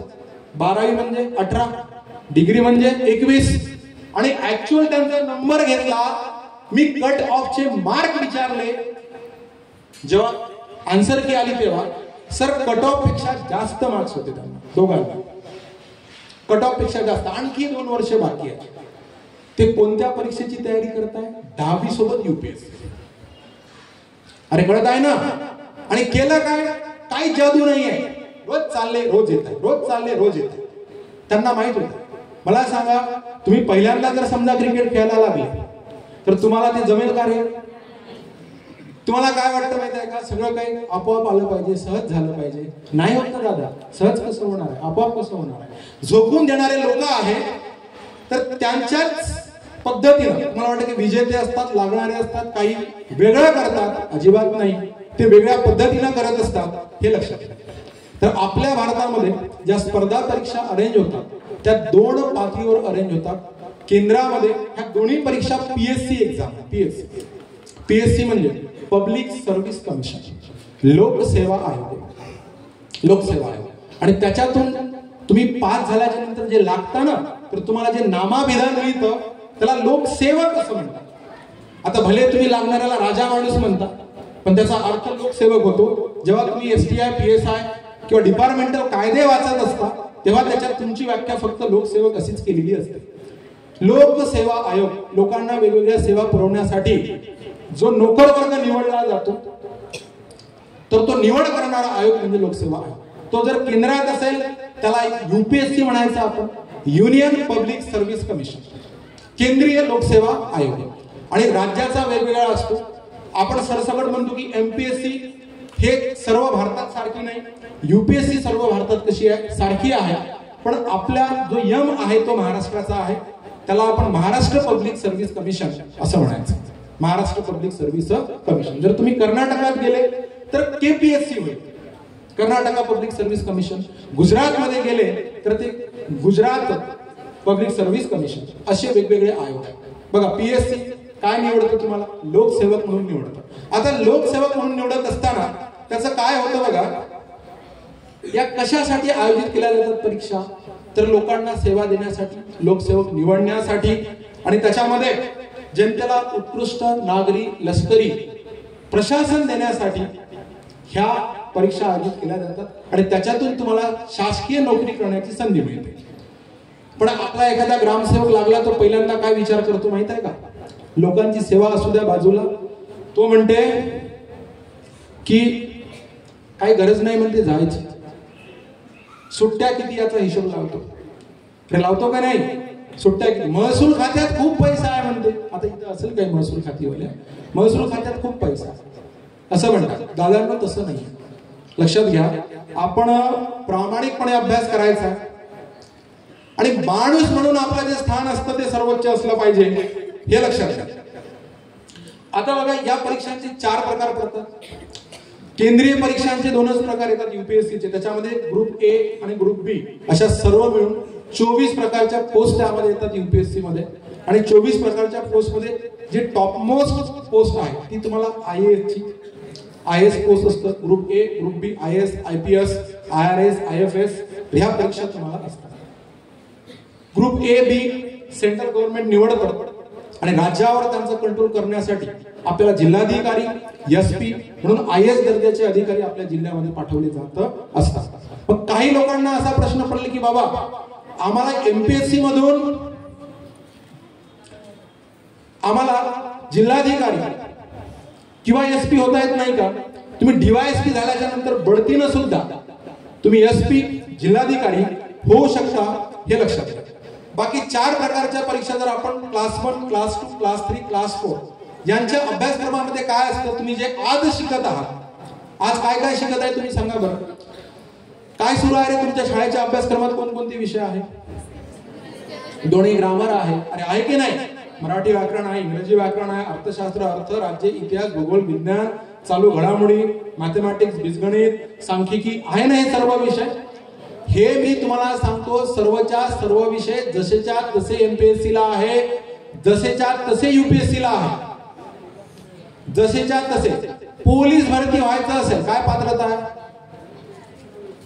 आर्मीत जायचं असेल तर बऱ्याच पोस्टची काय पात्रता आहे, 10वी पास. अरे ऐकलं असेल ना 10वी पास. अर्थ समजतो का की आम्ही 10वीच्या पुस्तकापर्यंत जे जे दिलेलं आहे त्याच्यापैकी काहीही विचारू शकतो असा त्याचा अर्थ. पोलीस भरती कॉन्स्टेबल व्हायचं असेल 12वी पास. मग 12वी पर्यंत जे तुम्ही शिकलात इयत्ता पहिलीपासून त्यातला आम्ही काही विचारू शकतो. डिग्रीच्या ज्या परीक्षा आहे लक्षात घ्या, त्याचा अर्थ काय की डिग्री पर्यंत तुम्ही जे जे शिकला त्याच्यापैकी तुम्हाला आम्ही काही विचारू शकतो.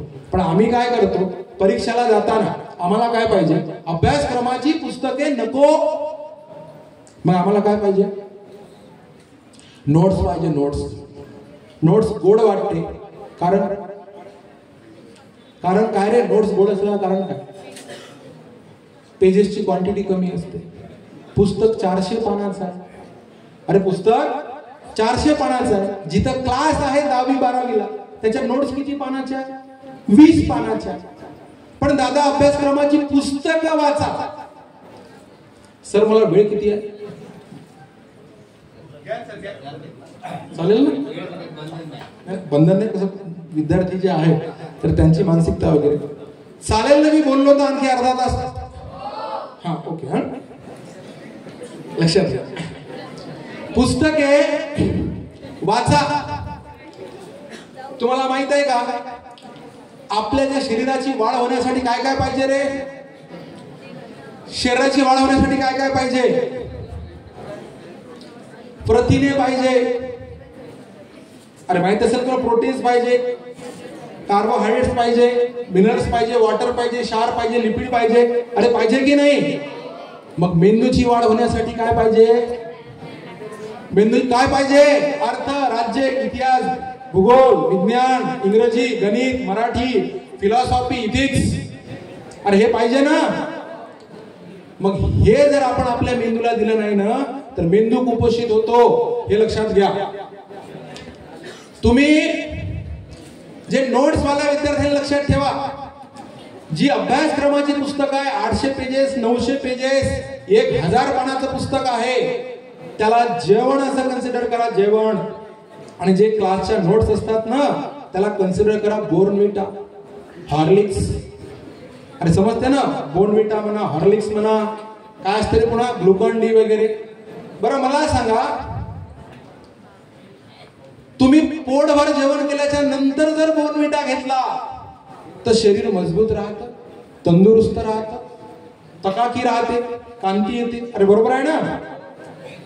पण तुम्हाला असं वाटलं की बोर्नविटामुळे तकाकी येते, कांती येते, मजबूत होते शरीर, तर मग जेवण का बरं करायचं?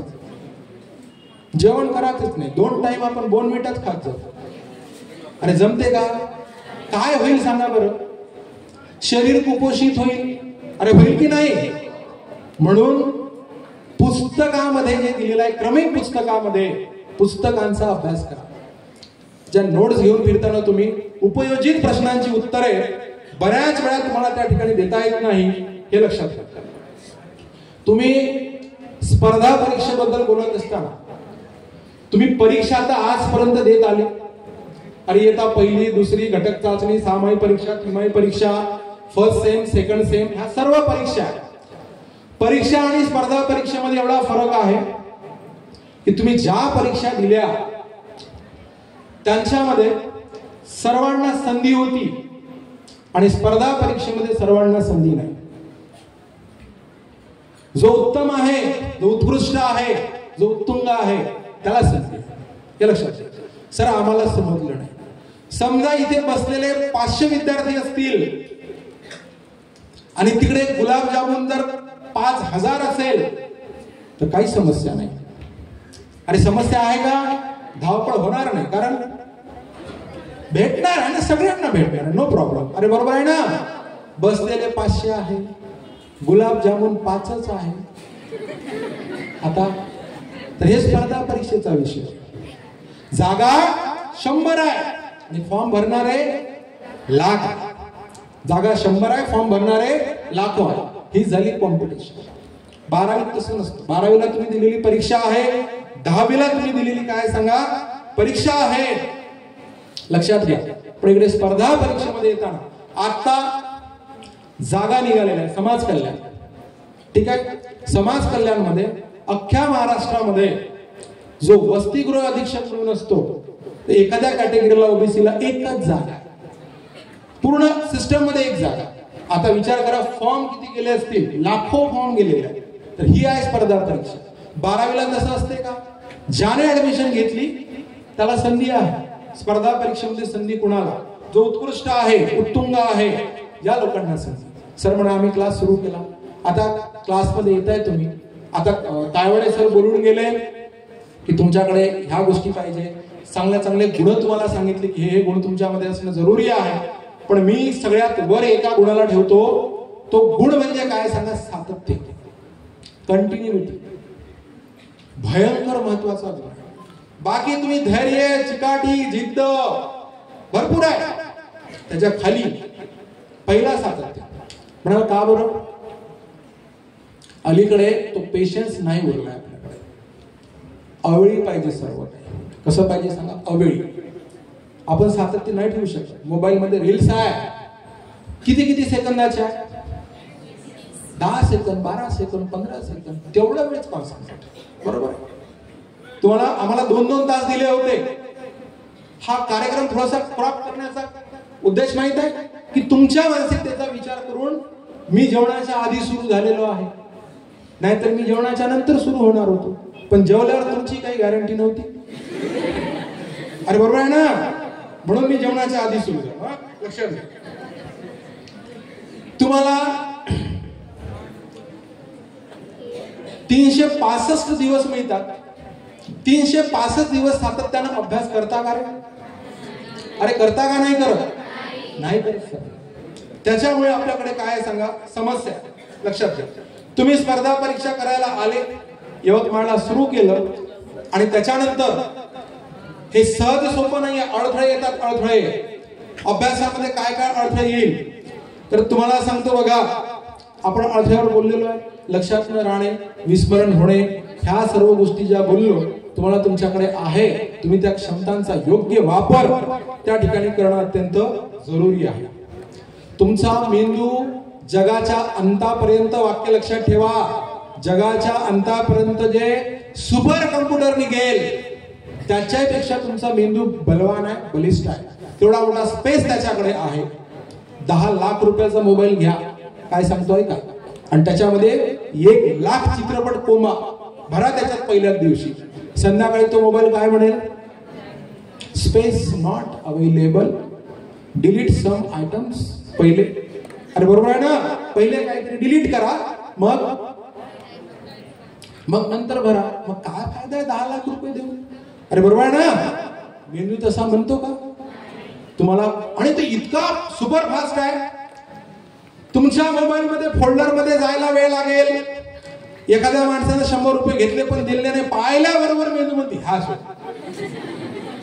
तुम्ही त्याच्या पॉवरवर शंका घेता. तुम्हाला वाटते की नाही त्याच्यासारखं आपलं पोरग चंट नाही, त्याला गणित खूप येते, मला येत नाही. काहीच नसते, ते सगळ्यांना येते. 3 महिन्यापूर्वी सर एक विद्यार्थी क्लासमध्ये आला. त्याचा जो भाऊ आहे, सख्खा भाऊ, तो माझ्या हातून कॉन्स्टेबल झाला 14 वर्षापूर्वी, आणि मग डिपार्टमेंटल PSI झाला, आणि आता PI आहे. त्याच्या भावाने ह्या दुसऱ्या त्याच्या चुलत भावाला इथे पाठवलं, आणि तो म्हणजे त्याला असं वाटायचं की मी तो आला क्लासला, पहिल्या दिवशी बसला, म्हणे सर मला काहीच नाही समजत आहे. 15 दिवसापर्यंत त्याचा एकच विषय, तुम्ही जे बोलताना शिकवता काहीच नाही समजत म्हणे. आणि त्याचा तो PI भाऊ त्याला रोज फोन करायचा, आज क्लासला गेला होता? तो म्हणे हो. काही समजलं नाही? अजिबात नाही. 8 दिवस गेले, 15 दिवस गेले, महिना गेला, भाऊ म्हणे आज तुला काहीच नाही समजलं ना म्हणे मोठा भाऊ. हा काय बोलतोय माहिती का? नाही आज मला समजलं म्हणे. 17 गणित शिकवले म्हणे सरनं मला, 3 गणित समजले म्हणे. 3 किती? 3 जमलं म्हणे तू यावर, तुला 3 समजायला लागले. तिथून 15 दिवस गेले, आज म्हणे 13 पैकी 5 समजले म्हणे, पर्सेंटेज वाढले. आजची कंडिशन अशी झाली, तो 6व्या महिन्यामध्ये आहे. सर मी इथून सांगतो की तो गणित लिहत नाही, म्हणजे बोर्डावर असते ना ते गणित तो लिहत नाही, डोक्यात आकडेमोड करतो. डोक्यात गणित वाचल्याबरोबर तो काय म्हणतो, आन्सर काढतो 47, 52. मी त्याला विचारलं लिहत का बरं नाही बे, तुला अजून काही समजून नाही राहिलं का? नाही सर म्हणे लिहायची गरज नाही, आता मला आपोआपच येते म्हणे. का? तुम्हाला वाटलं की का बरं? त्याचं कारण सांगू तुम्हाला. त्याला फक्त त्याच्या मोठ्या भावाने एकच गोष्ट सांगितली की सरांच्या बाजूने क्लास बंद असला तर ठीक आहे, पण तुझ्या बाजूने नाही बोलला पाहिजे.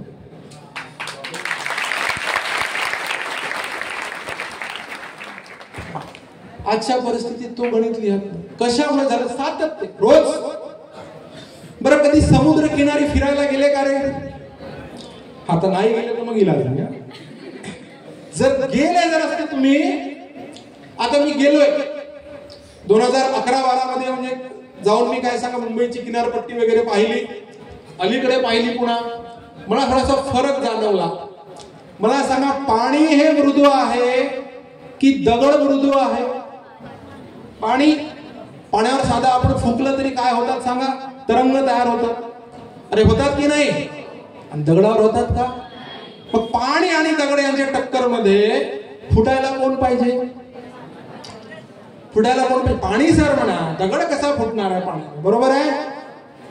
समुद्राच्या लाटा सातत्यानं किनारपट्टीवर जाऊन धडकतात नॉन स्टॉप. चलो चलते. तो समुद्र किनारपट्टी मागे मागे जातो, दगड फुटतो पाण्याने. ऐकत आहे ना बरोबर. मग जर समजा तो दगड पाण्याने फुटत असेल, त्याच्या मागचं एकमेव कारण काय, कंटिन्युटी. आणि आम्ही काय करतो, जोपर्यंत वेळापत्रक येत नाही, जोपर्यंत जाहिरात येत नाही, तोपर्यंत आम्ही अभ्यासच करत नाही.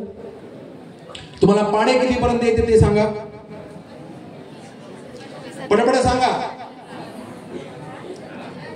30 पर्यंत पाणी कुणाला येते रे? Very good. आता तुम्ही सोडून देऊ, लक्षात घ्या. बाकीचे 20 पर्यंत, तरी अभिनंदन. लक्षात घ्या, तुमच्यामध्ये ग्रॅज्युएशनचे डिग्रीचे पोरं असतील, पाढे किती बोललो सांगा? 30. आता तुम्हाला वाटेल की सरांनी 30च का बोलले व एमपीएससीला कमीत कमी 30 पाढे पाठ पाहिजे, कमीत कमी. तुम्हाला जर वाटत असेल ना एवढे पाहिजे, नाही टेन्शन घेऊ नका, 30च पाठ पाहिजे. ठीक आहे. त्यात 16 पाढे तुम्हाला फुकट आहे. आता तुम्हाला कोणते होय फुकटवाले ते पहिले सांगा. 1 ते 10 पर्यंत सगळ्यांना येतात. 11, 12, 15, 20 चा येते, बरोबर आहे. 21 ते 30 पर्यंत 25 आणि 30 चा येते. आता तुम्हाला वाटलं तुम्हाला कोण सांगलं हे सांगा पहिले. अरे बरोबर आहे ना, मला माहित आहे. हे 16 गेल्यावर उरले 14. किती वर्ष शिकले? 15 वर्ष शिकले ना.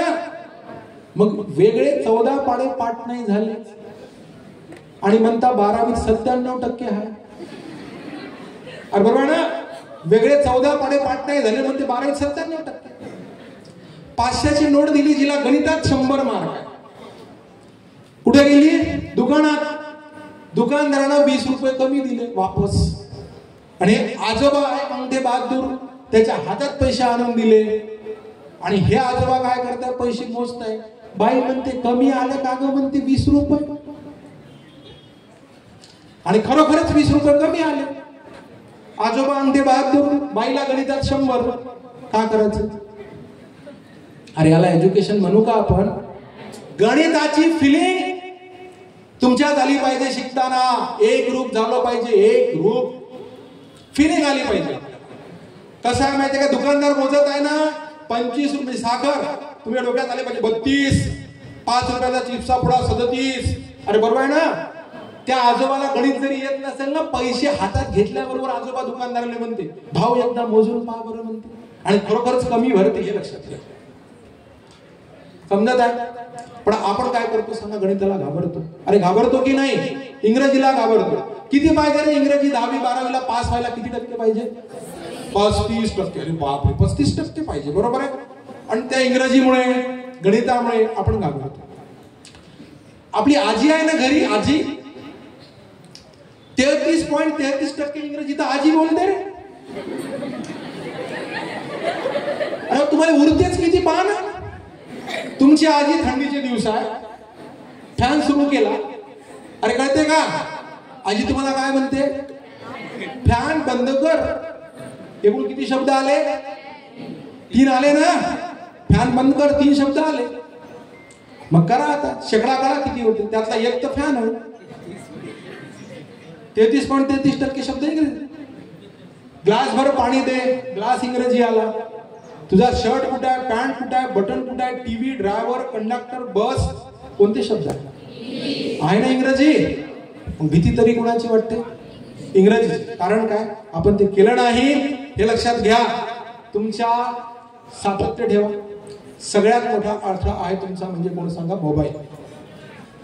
अलीकडे मूलभूत गरजा झाल्या सर. मूलभूत गरजामध्ये थोडासा बदल करावा लागेल. या ठिकाणी सुरुवातीला आपण म्हणून अन्न, वस्त्र, निवारा, शिक्षण आणि आरोग्य असं होतं. आता काय आलंय माहितीये का? पहिली गरज मोबाईल, मग म्हणा अन्न, वस्त्र, निवारा, शिक्षण आणि आरोग्य. आता मोबाईल आणि आरोग्य ह्या 2 गरजा एकत्र होणार नाही, हे लक्षात घ्या. सकाळी उठल्याबरोबर तुम्हाला बाजूला तुमचं लेकरू झोपून नसलं ते नाही दिसलं तेवढं त्रास नाही होणार. उठल्याबरोबर जसं काही आपल्या आराध्य दैवतेचं आपण दर्शन घेतो ना, तर तसं पहिल्यांदा तुम्ही मोबाईल शोधता, लहान असो की मोठे. अरे बरोबर आहे का नाही? सगळं जग त्याच्यात सामावलेलं आहे. मोबाईलची चार्जिंग जर समजा कमी व्हायला लागली की माणसाची बीपी वाढणं सुरू होते. बरोबर आहे. गायकवाड सर किती वेळा हा मोबाईलची चार्जिंग कमी व्हायला लागली ना तुमची बीपी वाढणं सुरू होते. घरी आलेले पाहुणे आता विचारायला लागले सी टाईप चार्जर आहे का म्हणून. चहामध्ये साखर कमी जमते पण सी टाईप चार्जर घरी पाहिजे. अरे पाहिजे की नाही. 1.5 GB संपेपर्यंत तुम्हाला काहीच समस्या नाही आणि संपल्यावर मग समजते की सरकार लेखाचं ईव्हीएम मुळे चालवलं. केव्हा संपल्यावर समजते. चौकामध्ये मी परवा यवतमाळमध्ये आगी रोडने येत होतो. एका ठिकाणी मीटिंग होती म्हणजे 5-25 म्हातारे बसलेले होते आणि आपापसात बोलत होते एकमेकाशी बोलत होते. मी उभा झालो आणि एक फोटो काढला. एक म्हातारा म्हणते अरे तू फोटो का बरं घेताय. मी म्हटलं हा फोटो शेवटचा ठरू शकतो असा दुर्मिळ आहे म्हटलं की तुमच्या कोणाच्या हातात मोबाईल नाही आहे आणि तुम्ही एकमेकाशी बोलताय म्हणलं. हे जर आमच्या वयाचे असेल चौकामध्ये तर बसून मित्र बाजूलाच आहे म्हटलं आणि तो फेसबुकवर दुसरीशी बोलताय. ते एकमेकाशी नाही बोलून राहिले. आपल्याला काही समस्या माहिती. जागतिक टेन्शन वैयक्तिक टेन्शन हे जागतिक टेन्शन झालं. सकाळ झाल्याबरोबर पहिल्यांदा मेसेज गुड मॉर्निंग एखाद्या ग्रुपमध्ये येते शुभेच्छा. तो तुम्हाला ओळखत नाही तुम्ही त्याला ओळखत नाही. कोणी तिथे तिसऱ्याचं ग्रुपमध्ये टाकलं तुम्हाला आणि त्या ग्रुपमध्ये तुम्ही हाणता शुभेच्छा. शुभेच्छाची फुलं जात नाही ते येते भावपूर्ण श्रद्धांजली. अरे अरे मग तीच फुलं हाना पुन्हा श्रद्धांजलीला. बरोबर. किती पटपट भावना बदलून राहिले. अरे बदलत आहे ना. सकारात्मक वापर करा. सोशल मीडियाचा सकारात्मक वापर करा. प्रॉपर वापर करा. भाग्यशाली आहात तुम्ही सुदैवी आहात.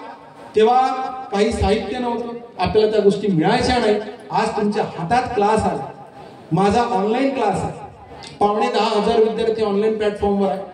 महाराष्ट्रात घरोघरी क्लास आहे. एक विद्यार्थी म्हणे माझ्या गावात रेंज नाही शेतात येत नाही म्हणे. मी म्हटलं तू मग शेतात करते का. नाही सर शेत ओलीत आहे म्हणे. शेतात माझ्या हरभरा आहे म्हणे. 2022 शिक्षक भरतीच्या वेळेस मी म्हटलं मग ओलीत पुण्या पद्धतीनं विहीर आहे म्हणे. विहीर. मी म्हटलं विहिरीचा मलबा उचलला का. हाय रे म्हटलं नाही तसाच आहे ना सर मलबा म्हणे. मी म्हटलं किती उंचीचा आहे म्हटलं. अरे बघा उंच 15-20 फूट उंच आहे. मग तुझं जे आहे ना म्हटलं मचान त्याच्यावर घे त्या मलब्यावर घे. आणि भाऊना मलब्यावर मचान घेतली आणि मोबाईल चालायला लागला. रेंज यायला लागली आणि तो शिक्षक झाला. विशेष म्हणजे मुद्दा कसा आहे सोल्युशन आहे आपलं म्हणजे आपण सोल्युशन काढू शकतो. तुम्ही ठरवा. आता अडथळे आतापर्यंत बोललो तुमचा मोबाईल अडथळा आहे. संगत चांगली पाहिजे. तुम्ही जे करत असताना तेव्हा तुम्हाला संगत अत्यंत गरजेची आहे. आणि इथून निघाल्यानंतर काय होतं माहिती आहे का. 12वी झाल्याच्या नंतर तुम्हाला पंख फुटतात. बरोबर आहे. 12वी झालं ग्रॅज्युएशनला आले की पंख फुटतात आणि ही स्पर्धा परीक्षा होत असताना प्रचंड मोठा अडथळा येतो. तो म्हणजे तुमच्या आयुष्यामध्ये प्रेम. आवडी नको आहे. निश्चित करा आपण केव्हा करिअर पूर्ण झाल्याच्या नंतर. आपण आपलं करिअर ज्या दिवशी अचीव करू त्याच्या नंतर. आवडी नाही चालणार. लक्षात घ्या. नाहीतर मग आयुष्यभर तुम्हाला जिंदगी हर कदम एक नई जंग आहे. रोज दिवस निघल्याच्या नंतर काय सांगा जंग सुरू असा विषय होईल. त्याच्यामुळे ते आपल्यासाठी बनलेलंच नाहीये. ध्येय ते मिळणारच नाही साध्य होणारच नाही जोपर्यंत आपण त्याच्यामध्ये गुरफटून जाऊ. ह्या गोष्टी फार महत्त्वाच्या. बघा आता तुम्ही काय करता. तुमच्या आयुष्यात काही सकारात्मक लोक येतात. सकारात्मक लोक अडथळे 2 प्रकारचे असतात. सकारात्मकता नकारात्मकता. कोण्या लोकांपासून दूर राहायचं कोणाच्या संगतीत राहायचं. आता पुढे 10वीचे पेपर आहे 12वीचे पेपर आहे आणि सर संगतीचा फार मोठा परिणाम होतो. लक्षात घ्या. जर समजा एखादा विद्यार्थी 10वीच्या पेपरला निघाला आणि 10वीच्या पेपरला निघाल्याच्या नंतर घराच्या बाहेर पाऊल ठेवल्याबरोबर शेजारचा म्हणते हा पेपर इंग्रजीचा आहे ना आज. तुम्हाला वाटते ह्याला कसं माहित झालं मला येत नाही. अरे बरोबर आहे ना. काय म्हणतो पेपर कशाचा इंग्रजीचा. हिंडत होताना बेट्या म्हणते जात नव्हता. काय करून दाखव होऊन दाखव पास म्हणते. आता झालं एखादा प्रश्न तरी त्यानं खाल्ला बिचारा, येणार होता परीक्षेमध्ये. हे निगेटिव्ह लोक असतात, असेच मित्रही असतात. आपले शेजारी पालक असे भेटतात खूप. तुम्ही थोडेसे पुढे जात नाही, पांढरपरीवाला म्हणते कुठं पेपर आहे, कोणता, 10वी इंग्रजीचा. जमलं ना मग. अरे बरोबर, तुम्हाला वाटते ह्याला कोण सांगलं. मग तिकडे जाऊन ट्युशनचा शिक्षक आज पास होऊन दाखव ना, तुला रोज हे म्हणत होतो, आज देव दिसते जात म्हण. आणि ऍक्च्युअल पूर्ण प्रश्नापैकी 10-12 प्रश्न नाही आले. ह्याले पहिले आपला शेजारी आठवते, मग ते पांढरपरीवाला आठवते, मग आपला मास्तर आठवते, मग तो काय करतो, हायच टाकतो पेपर. म्हणजे काय नाही जमलं. पण ह्याचं जर उलट झालं तर, जसे तुम्ही आई वडिलांचा आशीर्वाद घेऊन पेपरला निघत आहे, आई वडील म्हणत आहे बेटा तू पास होशील, टेन्शन घेऊ नको, अजिबात टेन्शन घ्यायचं नाही. आणि बाहेर निघले तो शेजारी काय म्हणते, 10वीचा इंग्रजीचा पेपर 35 मार्काचं. मी अगोदरल्या दिवशी नुसते काही पानं चाळले तर भेटले. तुझ्याकडून मला पासिंगची अपेक्षा नाही, तू तर मेरिट येशील, मेरिट. तुला वाटतं एवढा विश्वास कसा काय तुला माझ्यावर. अरे बरोबर आहे ना, मी मेरिट येईल. पण याला आतमधली ऊर्जा काय सांगते की तुला पेपरमध्ये सर्वोत्तम प्रदर्शन करायचं. तर एवढ्या लोकांचा ट्रस्ट. शिक्षक भेटले हॉलच्या दारावर, बेटा म्हणजे टेन्शन घ्यायचं नाही, तुला प्रत्येक प्रश्न सोडवायचा आहे, 100 प्रश्नांची उत्तरं लिहायची आहे, मी तुला शिकवलेलं आहे, तुझा अभ्यास झालेला आहे, मला माहित आहे. आणि हा बसला पेपरला. आता ह्याला कोण आठवते, अरे कोण आठवते, हे सगळे हे आठवतात. ह्यांना काय तोंड दाखवू. मेंदूचा कानाकोपरा प्रत्येक गोष्ट छान मारून एकही इंग्रजीतला शब्द आणून तो त्या पेपरमध्ये लिहायचा प्रयत्न करतो, पेपर उत्कृष्ट लिहितो. तर त्याच्यामुळे सकारात्मक लोकांच्या संगतीत निगेटिव्हिटी सोडा.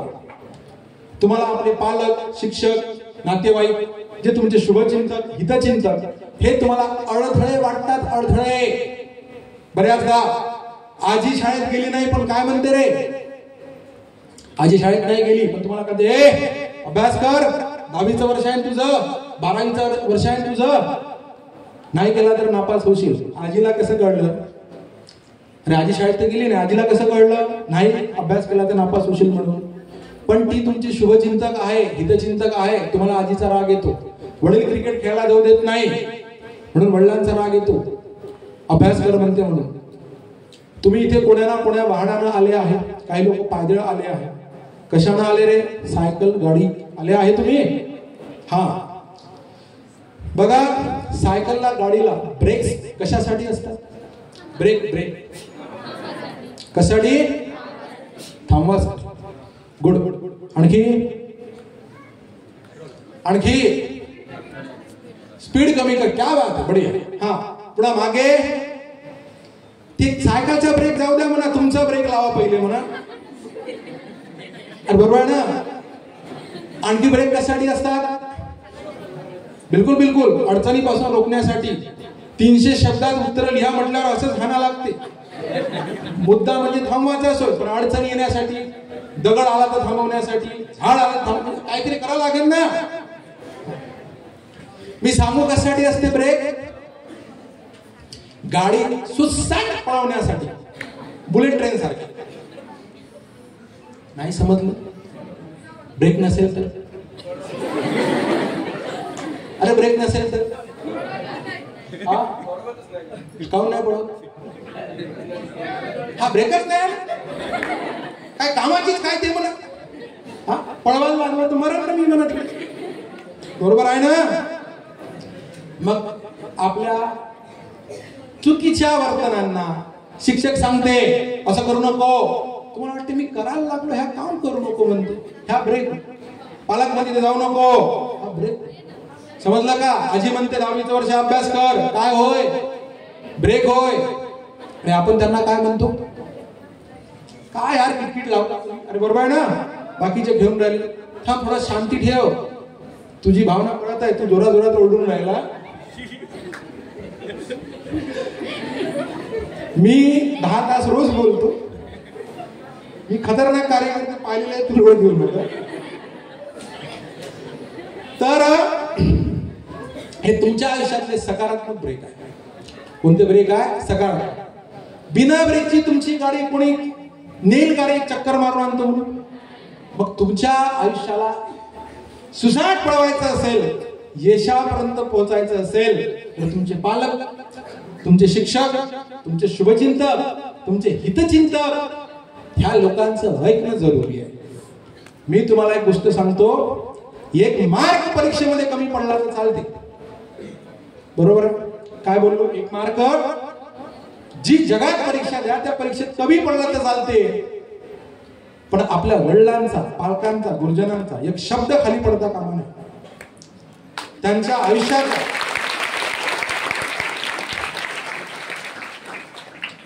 परीक्षा सर्व देतात, सांगितलं टनाने प्रमाणपत्रांची छपाई होते, पण तुम्ही यशस्वी झाले असा त्याचा अर्थ होत नाही. तुम्ही जेही गमावलं त्याच्यामुळे जर समजा तुमच्या वडिलांची छाती अभिमानानं फुगत असेल, समाजात त्यांना मोठेपणा मिरवायला मिळत असेल, तर तुम्ही खरे सुपुत्र असा त्याचा अर्थ होतो. आणि मित्रांनो, स्पर्धा परीक्षेमध्ये आल्याच्या नंतर माझ्याने होणार की नाही हे टेन्शनच घेऊ नका. तुमच्याने होतेच. कुणी म्हणते सर मला व्यक्त करता येत नाही, मला लिहिता येत नाही. अहो मला माहित आहे तुमच्याने होते. मी सांगितलं विवेकानंदासारखी पॉवर तुमच्याकडे आहे, आज तुम्हाला समजलं. एखाद्या म्हणते मला लिहिता येत नाही, व्यक्त होता येत नाही. मित्राचा वाढदिवस असतो आणि त्याचं स्टेटस बघा काय लिहिते माहित आहे? लाखो दिलो की धडकन, गावाची लोकसंख्या 300, याला ओळखते 40 लोक. अरे बरोबर आहे ना? म्हणते काय? अरे म्हणते ना.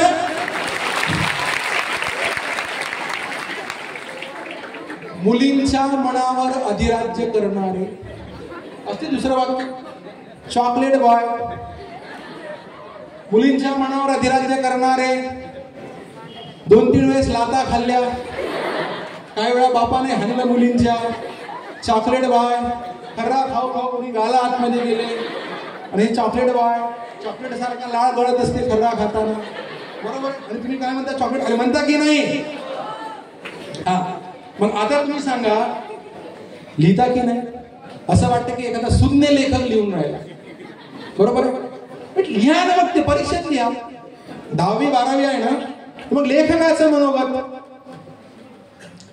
म्हणजे आपलं मनोगत. प्रश्न नीट वाचा, त्याच्यात कंसात काय लिहून असतं माहित आहे? तुमच्या शब्दात लिहा.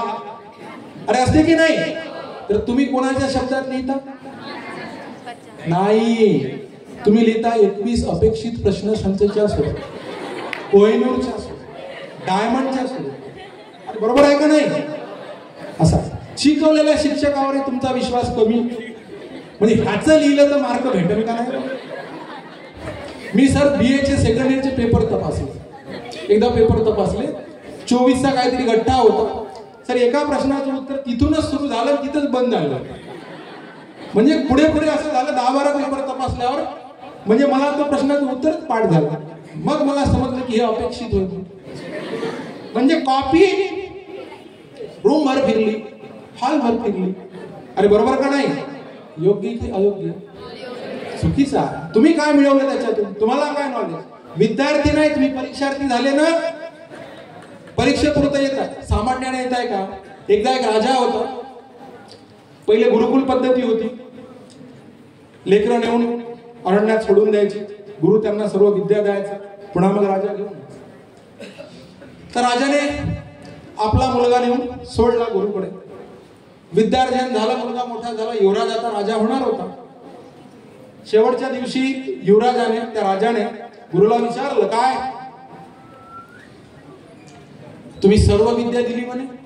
तो म्हणे हो, सर्वच दिली. तुमच्याकडे माझ्यापेक्षा जास्त काहीच नाही म्हणे. माहित नाही म्हणे. तुम्हाला एकही शब्द माझ्यापेक्षा जास्त येत नाही म्हणे. नाही काहीच नाही, मी सर्व दिलं म्हणे तुला. मग आता तुला फक्त विद्या आहे म्हणे तुझ्याकडे, संपत्ती ऐश्वर्य धन नाही म्हणे. आणि मी तर होणारा राजा हो म्हणे. बाबू ह्या कुटीमध्ये तूनं मला भक्कम वेळेस हाणलं म्हणे. अरे बरोबर आहे ना? आता तू तिकडे ये म्हणे राजवाड्यामध्ये आणि लावतो तुझा नंबर. हा म्हणे हरकत नाही. गुरु काय म्हणे? No problem. फक्त तुझी थोडीशी टेस्ट घेऊन घेऊ म्हणजे. तो म्हणे नो प्रॉब्लेम. मग बसला विद्यार्थी समोर. काय म्हणते माहित आहे? सांग म्हणते माझ्या मुठीत काय आहे. बरोबर आहे, सांग म्हणते मुठीत काय आहे. हा विचार करायला लागला. उदाहरण सांगतो, ह्याने सूर्य पाहिला होता. काय काय वस्तू आहे म्हणे, कशी आहे, आकार सांगा. गोल आहे म्हणे, गोल आहे. मग ह्यानं वडिलाच्या रथाचं चाक पाहिलं होतं, गोल.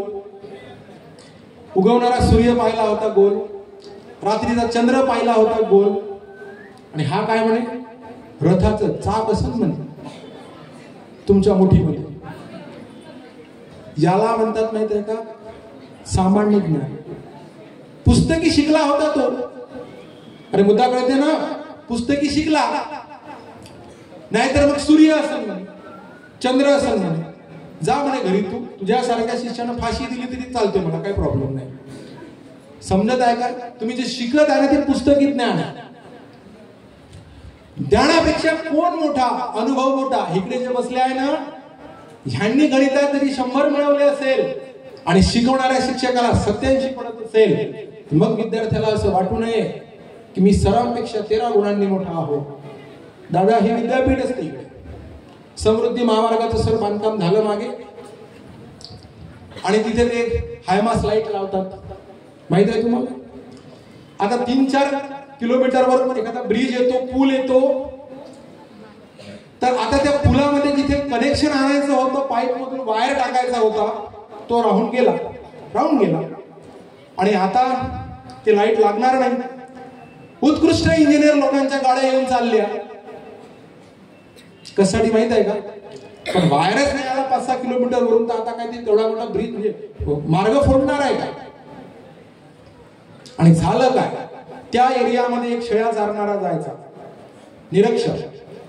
ऐका, मला हे सांगायचं आहे की तुम्ही कितीही नॉलेज मिळवलं तरी हे जे आयोजक, अध्यापक वर्ग, शिक्षक वर्ग, आई वडील, पालक, तुमचे हितचिंतक, शुभचिंतक, तुमचे गुरु, यांचं शिक्षण असो किंवा नसो, हे केव्हाही तुमच्यापेक्षा मोठे असतील, हे लक्षात घ्या. तो शेळी चालणारा त्या ठिकाणी जातात. रोज रोज गाड्या येऊन चालल्या म्हणते, काही समस्या. अरे जाणार राजा म्हणते, आम्ही तिथं काय म्हणून सांगा, आम्हाला त्रास होईल. तू जा, तुझं काम कर, शेळ्या चाल. तिसऱ्या दिवशी, दुसऱ्या दिवशी तो चालला तिथे. मग ते सांगतात समस्या अशी झाली म्हणते की तिकडे ब्रिज आहे ना म्हणते 5-6 किलोमीटर मागे, तिथून एक वायर इथपर्यंत टाकायचा होता म्हणते, तो आला नाही. आणि आता हे अब्ज रुपयाचं बांधकाम झालेलं आहे म्हणते इकडे, तर आता आम्हाला तो मार्ग फोडावा लागेल म्हणते. हा काय म्हणते माहित आहे का, शेळ्या चारणारा, एवढीशी गोष्ट म्हणते, काय ब्रिज फोडा लागते म्हणते, मला सांगायची असते म्हणते. तर बाकीचे म्हणते आम्ही इंटरनॅशनल इंजिनियर होय, आता तू काय दिवा लावणार, बाहेर आणला का म्हणते सोबत बाहेर. ते म्हणते हो आणला ना. 5 मिनिटं थांबा म्हणते. हा जाते, एक रान उंदीर पकडून आणते, बांधावर ह्याले वायर म्हणते. त्या रान उंदराने वायर बांधते, पायपात सोडते, जा तिकडे उभा राहा म्हणते, उंदीर निघून जाईल म्हणते. ते उंदीर पलीकडून निघते. महिनाभरापासून झटके खात होते. मुद्दा समजला का काय बोलतो? तुम्ही जे पुस्तकी शिकता तेवढंच म्हणजे नॉलेज नाही आहे. लक्षात घ्या, ज्ञानापेक्षा इकडे जे अनुभव आहे, जे वयानं वाढलेले आहे, हे लोक मोठे असतात. म्हणून तुमची आई, आजोबा, आजी निरक्षर असू द्या, पण ते आपल्यापेक्षा, आपल्याला सर्व विषयात 100 मार्क जरी असेल तरी आपल्यापेक्षा त्यांचं ज्ञान आणि त्यांची उंची ही मोठी असते. दादांनो, अभ्यास करत असताना एकाग्रता ठेवा. स्वामी विवेकानंदांनी एकाग्रतेचं महत्व सांगितलेलं आहे. कुणीतरी ते भिंगाचा वापर करून कागद जाळलाय का रे? भिंगाचा वापर करून कागद जाळला का? सायन्स मध्ये प्रयोग करतच नाही का? बरं, तो भिंग केवढा असते? थांब ना राजा, आता इकडे बोला म्हणते, तू बघा माझ्या टाळ्या वाजवते. टाळ्या 2 प्रकारच्या असते. एक तुम्ही समजून राहिले की तू बंद कर पहिले, ते टाळ्या होय तुझ्यावाल्या. आता मी सांगत आहे तुझी टाळी म्हणजे बंद करायची. लक्षात घे, मी करतो बघ सर, 10 मिनिटं घेतो. नाही, विनोद आहे, काय हरकत नाही, तोही प्रयत्न करतोय, पण मी काय बंद पडणार नाही. लक्षात घे, मी हाडाचा शिक्षक होय. भेट झाली कधी भविष्यात तुला सांगेन. लक्षात, सर पहाटे 5 वाजता 2022च्या TITच्या वेळेस बॅच सुरू करायचो पहाटे 5 डिसेंबरमध्ये आणि रात्री 10 पर्यंत चालायची. दुपारी 2 तासाचा ब्रेक असायचा. 14-15 तास आपण बॅच चालवली होती. तर हे माझ्याकडे विद्यार्थ्यांचे अभिप्राय आहे. तुम्ही वाचा, तुम्हाला महिनाभर संपत नाही. त्याच्यामुळे तू उभा होऊन तरी टाळा वाजवला, नो प्रॉब्लेम, मला फरक नाही. आता जास्त झालं का? आणि हे म्हणजे विनोद करतोय. म्हणजे जनहितार्थ याचिका असते ना आपली कोर्टामध्ये, ते तसं होतं. म्हणजे पर्टिक्युलर एखाद्याला नाही म्हणतो.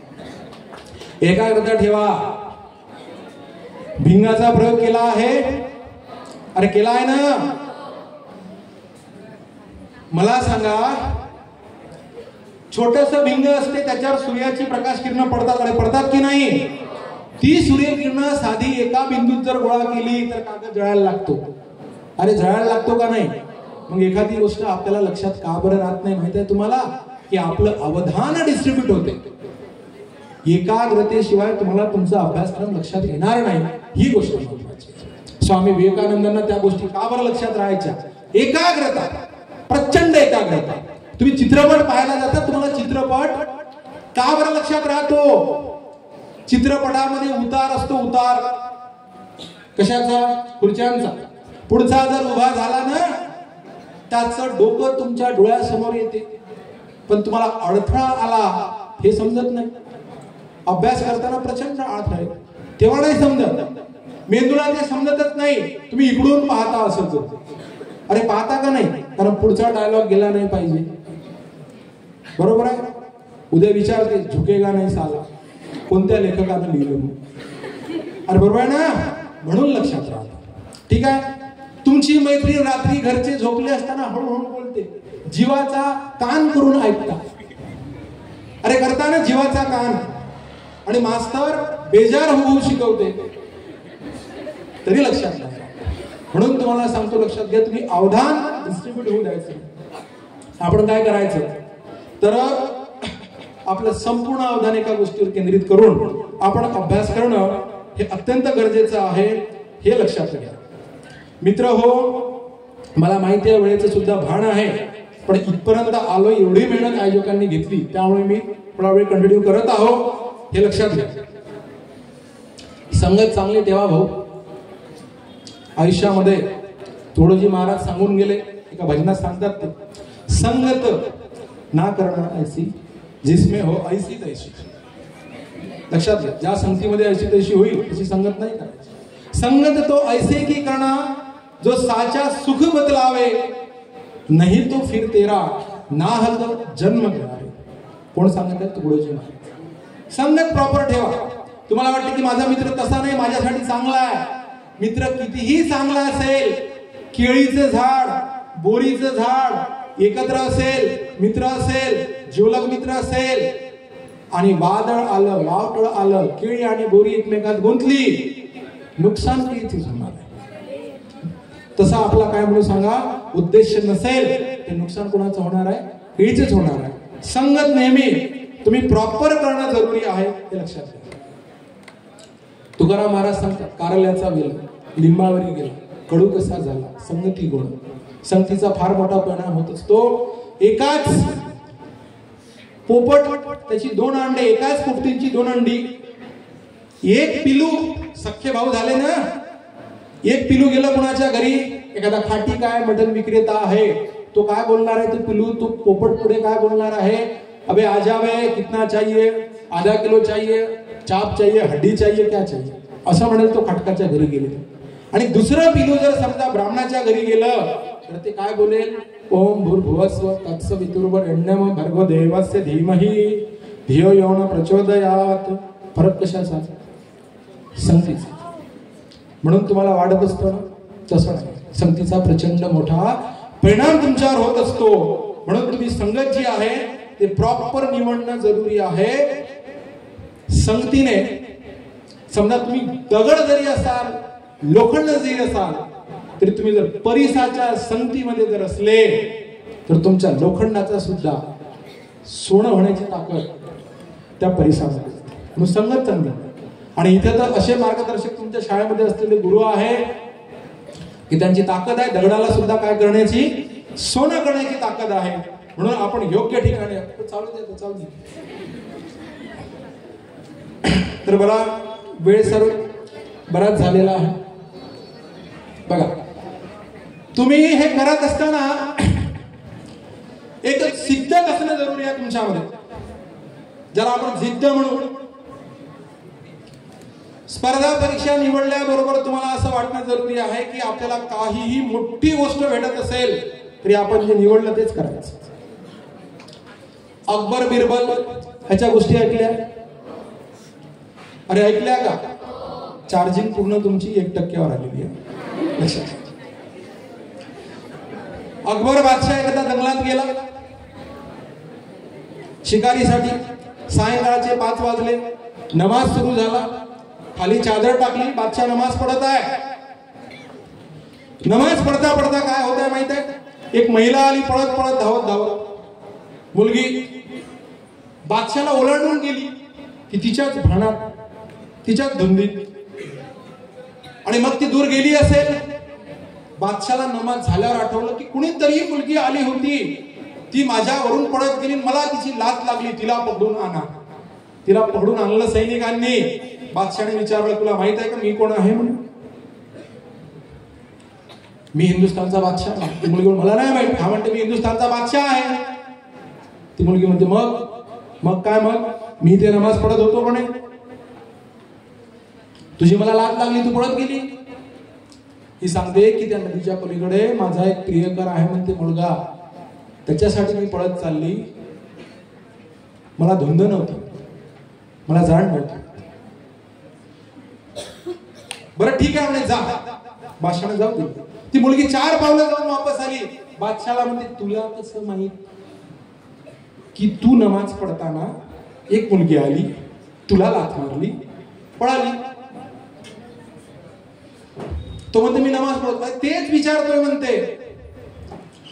मी एका नश्वर व्यक्तीसाठी, जो नदीच्या पलीकडे आहे, एक सामान्य माणूस आहे, थांब रे त्याच्या प्रेमासाठी मी हिंदुस्थानच्या बादशाहाला लाथ मारून चालली म्हणते. मला भान नाही मध्ये कोण भेटला, हिंदुस्थानचा बादशाह भेटला. आणि तू देवाची नमाज पडत असताना तुला मी आठवण राहिली म्हणते. म्हणजे तू ती लगन, ती सिद्धत, त्या भावनेला तू काय करत नव्हता सांगा? नमाज पडत नव्हता, असा त्याचा अर्थ होतो. बरेच विद्यार्थी आहे सर, टीव्ही पाहत गृहपाठ करतात, टीव्ही पाहत पेपर सोडवतात. असं नसते होत. अरे समजत आहे का मी काय म्हणतो? तुम्ही फक्त यंत्रासारखं काम करत आहे, डोक्यात नाही चाललं ते, हे लक्षात घ्या. म्हणून आपण जीही गोष्ट करू 100% त्या गोष्टीवर आपला काय सांगा फोकस असला पाहिजे. हा महत्वाचा विषय. आणि मित्रांनो, स्पर्धा परीक्षा करत असताना तुम्हाला अपयश सुद्धा येत असतं. ते गाठीशी बांधलेलं आहे अपयश, आणि त्याच्यातून आपल्याला वर येता आलं पाहिजे. म्हणून तुम्हाला सांगतो, अपयश जरी आलं तरी खचून जायचं नाही आणि अपयशाच्या छातीवर लाथ देऊन आपण उभं राहायचं. आपल्या काय चुका झाल्या ते बघायच्या आणि त्या चुका दुरुस्त करण्याचा प्रयत्न करायचा. आणि आपले मार्गदर्शक असतील तर त्या लोकांकडून आपण त्या गोष्टी समजून घ्यायच्या आणि पुन्हा त्या चुका होणार नाही याची काळजी करायची. आणि आपण जे ध्येय ठरवलं त्या ध्येयाच्या दिशेनं परत परत चालायचं. एक दिवस तुम्हाला ते भेटल्याशिवाय राहणारच नाही. तुमच्या प्रोसेसमध्ये जर सातत्य असेल, पूर्वीपेक्षा तुमची पुढची गोष्ट काहीतरी चांगली असेल, तर नक्कीच त्या गोष्टी तुम्हाला अचीव होणार आहे, मिळणार आहे. ह्या गोष्टी तुम्ही लक्षात घेणं अत्यंत गरजेचं आहे.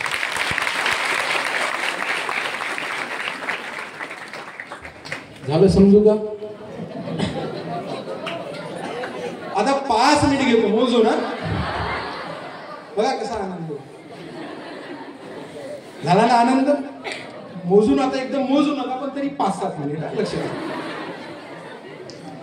पहा. लोक बोलतील, बोलणारे बोलत राहतील. ज्या लोकांनी तुम्हाला घरच्या आई वडिलांनी एमपीएससी साठी यवतमाळला पाठवलं होतं, तुम्ही घरच्या लोकांना सांगितलं की 6 महिने थांबा, 6 महिन्यात बिलकुल पोलिसाची वर्दी घालून घरी येतो, तसं चुकूनच होते. मग घरचे काय करतात? सुरुवातीला तुम्हाला 5,000 रुपये देतात, 2,000 रुपये एक्स्ट्रा देतात. पण जसा जसा तुमचा तयारीचा कालावधी वाढत जातो तसे तसे मोजमाप सुरू होते. बाळा रूमचं भाडं किती, मेसचे पैसे किती, तिथून पुन्हा 2 वर्ष वाढले की घरचे काय म्हणते माहित आहे का, आता आमच्यानं होत नाही, तू पाय पार्ट टाइम जॉब कर, नंतर ते तू केव्हा लागायचा ते लाग. येत्या लक्षात तुमच्या गावात आल्याच्या नंतर मित्र विचारते 5 वर्ष झाले काय करून राहिला बे, समाज काय म्हणते, हे गेलं वाया म्हणते, याचं काही खरं नाही, 5-7 वर्ष तिकडे काय करून राहिला हे आम्हाला माहित नाही म्हणते. अरे समजत आहे का, अशी परिस्थिती जनरली सगळ्यावर येते. त्यांना काय माहित बिचारा गेल्या वर्षी डेप्टी कलेक्टरच्या परीक्षेमध्ये एकाच मार्काने नापास झाला, हे काय माहित. मी एका मित्राच्या सत्कारासाठी गेलो होतो, PI झाला. त्या परीक्षेत मला 13 मार्क जास्त होते सर, जो लागला त्याच्यापेक्षा, कास्ट वेगवेगळी. तो म्हणे चल माझ्या सोबत. मी गेलोय, जंगी सत्कार, डीजे वाजत आहे, लोकांनी त्याला गुलाबाच्या फुलाच्या माळा घातल्या. माझ्याकडे साफ दुर्लक्ष झालं, त्यांना माहित नव्हतं, लक्षात घ्या. आणि नंतर त्याला गुलाबाच्या, त्याच्यापेक्षा मला 13 मार्क जास्त, लक्षात घ्या. किमान मला झेंडूच्या, बरोबर आहे, पण काहीच नाही. त्याचं भाषण सुरू झालं, तो म्हणते की ह्या माणसामुळे मी PI झालो. तेव्हा सगळ्यांना जाग आली, कोण माणूस होय पाहू देतो, हे आमचे सर आहे म्हणे, यांना माझ्यापेक्षा 13 मार्क जास्त आहे म्हणे, बरोबर आहे. मग ते आणत आहे, धावा धावा धावा, शाल आणा, बरोबर आहे, श्रीफळ आणा, पुष्पगुच्छ घ्या, हार आणा. समजते, लोक तुम्ही काय आहात हे मोजत नाही, लोक काय मोजतात माहित आहे का, तुम्ही काय मिळवलं. बघा, तुमच्या वडिलांसोबत तुम्ही जा, शिकणारे लाखो आहे, तयारी करणारे लाखो आहे. वडिलांसोबत गेल्याच्या नंतर कोण आहे म्हणते मुलगा, पहिले विचारते काय करतो. वडिलांनी म्हटलं शिकत आहे, दुर्लक्ष होतं. आणि वडिलांनी जर म्हटलं ग्रामसेवक आहे, लगेच नमस्कार, तुम्हाला नव्हता तो, नमस्कार तुम्हाला नव्हता. तो कुणाला होता माहितीये का, तुमच्यातल्या ग्रामसेवकाला होता. तलाठी नमस्कार, नमस्कार साहेब, तलाठी नमस्कार, तुम्हाला नव्हता, कुणाला होता, तलाठी. करता काय हे महत्वाचं, कर्म सगळ्यात महत्वाचा मुद्दा आहे. राजपाल यादव कोण्या अँगलने हिरो वाटते रे. राजपाल यादव पाहिलं ना तुम्ही, माहित आहे तुम्हाला, जॉनी लिव्हर आहे का हिरो, ते कसे काय अभिनेते झाले. कर्म सगळ्यात महत्वाचा मुद्दा आहे, ते प्रॉपर करा, मनावर घ्या, लक्षात घ्या. लोक बोलतात, सोडून द्या, नाही लक्षात घ्यायचं, मला हा असा बोलला तसा बोलला. शेवटचे 2 मिनिटं लक्ष द्या, असा बोलला तसा बोलला, लक्षात घ्यायचं नाही. काही लोकांचं छोटस जग असतं, हे उदाहरण लक्षात ठेवा. सरांनी तुम्हाला पेन आणि वही आणायला सांगितलं होतं, ते कशासाठी हेही सांगितलं असेल, बरोबर आहे. काही गोष्टी आपल्याला टिपून घ्यायच्या असतात त्याच्यासाठी. तर हे उदाहरण लक्षात ठेवा, जीवनात कामी येईल.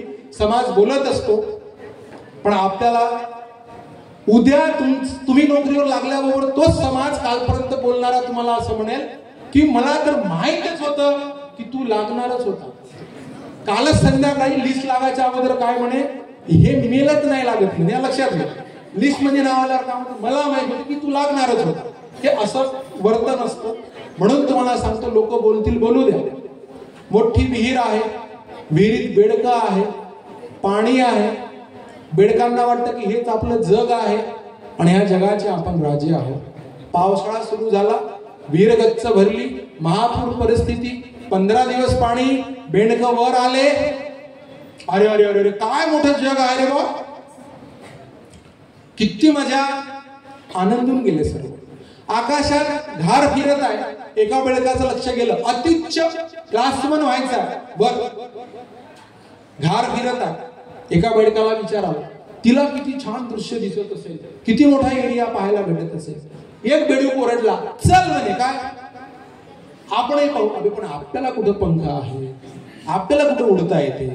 एका बेडकाने बघे, टॉवर बघ, टॉवर म्हणे तो विजेचा टॉवर, चढूया म्हणे, चढूया. आता तुम्ही सुरुवात कराल ना, तुम्हाला काय म्हणते, तुम्ही म्हणा एखाद्या गावात जाऊन कलेक्टर व्हायचा, तो तुम्हाला हलक्यात घेतो, आपली ती परंपरा आहे. तुम्ही म्हणा चपराशी व्हायचं, ठीक आहे, चपराशी ठीक आहे, अरे बरोबर आहे ना, पण कलेक्टर म्हटलं की पुढचा हलक्यात घेतो, परंपरा आहे सर. मोटिवेटचा मुद्दा काय सांगा बाजूला राहतो. आपण आपल्या लेकरांना घेऊन मला IAS व्हायचं आहे, तर आपलं कसं आहे ते असं आपण त्याला दाबून सपोर्ट करतच नाही. पण त्याला जर म्हटलं तलाठी व्हायचं आहे, तलाठी होऊ शकतो. म्हणजे आपण त्याची कॅपॅसिटी ठरवून टाकतो पहिल्यांदाच. मग टॉवरवर चढायचं आहे बेडकांना. लक्षात घ्या, चढणं सुरू झालं आणि चढणं सुरू झाल्याबरोबर एक काय बेडकं काय बोलत आहे माहित आहे का? चढू नको, करंट लागते. लोक म्हणते या ना कुठं जमलं होतं IAS, ते काय गंमत आहे का? तुला साधं 10वीत इंग्रजी काढणं होत नाही ना IAS. म्हणजे याच्या कंपनीत 15-20 IAS झाले म्हणून हा गायडन्स करत आहे तुला कुठं जमलं होतं IAS म्हणून. अरे समजत आहे का? बेडकं चढत आहे, बाकीचे ओरडत आहे पडशील मरशील, हातपाय मोडल, जाऊ नको, करंट लागेल. खूप भेटतात समाजात तुम्हाला, असं नाही जमत, तसं नाही जमत, हे नाही जमत, दुर्लक्ष. आणि खरोखरच काही बेडकं पडले, उतरले, हातपाय मोडले, जे झालं ते झालं. एक बेडूक गेलं, शेवटी गेलं, टोकावर गेलं आणि तिथून टाळ्या पिटत आहे, त्याला आनंद वाटत आहे. दृश्य बघून तो खूप आनंदित झाला. बाकीचे बेडकं विचारात पडले. बाकीच्या बेडकांना काय वाटलं, हा तो इथं कमाल हो गया, हे कसं काय गेलं बाबा? अरे मुद्दा समजत आहे का? हे कसं काय गेलं? एक म्हातारं बेडूक सांगे, बहिर आहे म्हणे, ते बहिर आहे म्हणे म्हणून गेलं. मुद्दा समजला? म्हणून तुम्ही जेवढ्या गोष्टीवर तुमचं लक्ष डिस्ट्रीब्यूट करा, अवधान डिस्ट्रीब्यूट करा, नाही मिळवणं होत. लोक काय म्हणतील या एका वाक्यामुळे लाखो लोकांची स्वप्न धुळीस मिळालेली आहे. जगणं कुणासाठी? लोकांसाठी. वास्तवात जगा. पंक्तीमध्ये जेवायला जरी बसले ना तरी दुसरे जर भात घेत असेल तरच मी घेईन शेवटचा भात. अरे वाकून पाहता ना, जेवणार कोणाच्या पोटाला? माझ्या. दुसरा खाऊ नाही तर काय करू? पण लोक काय म्हणतील? घरून तुम्ही निघता, तुमच्यासाठी नाही, नट्टा पट्टा करून निघता. कशासाठी? असाच गेलो उठून तर लोक काय म्हणतात. तुमच्या प्रत्येक गोष्टीमध्ये लोक काय म्हणतील, लोक काय म्हणतील. लोक काहीच म्हणत नाही. लोक त्यांना जे म्हणायचं आहे तेच म्हणतील. नाही लागले तर लोक म्हणतील लागणारच नव्हता, आणि लागल्यावर म्हणतील की तू लागणारच होता. लक्षात घ्या. म्हणून बाकी अडथळ्यांचा, समस्यांचा अजिबात विचार नाही करायचा. आणि 10वी-12वीची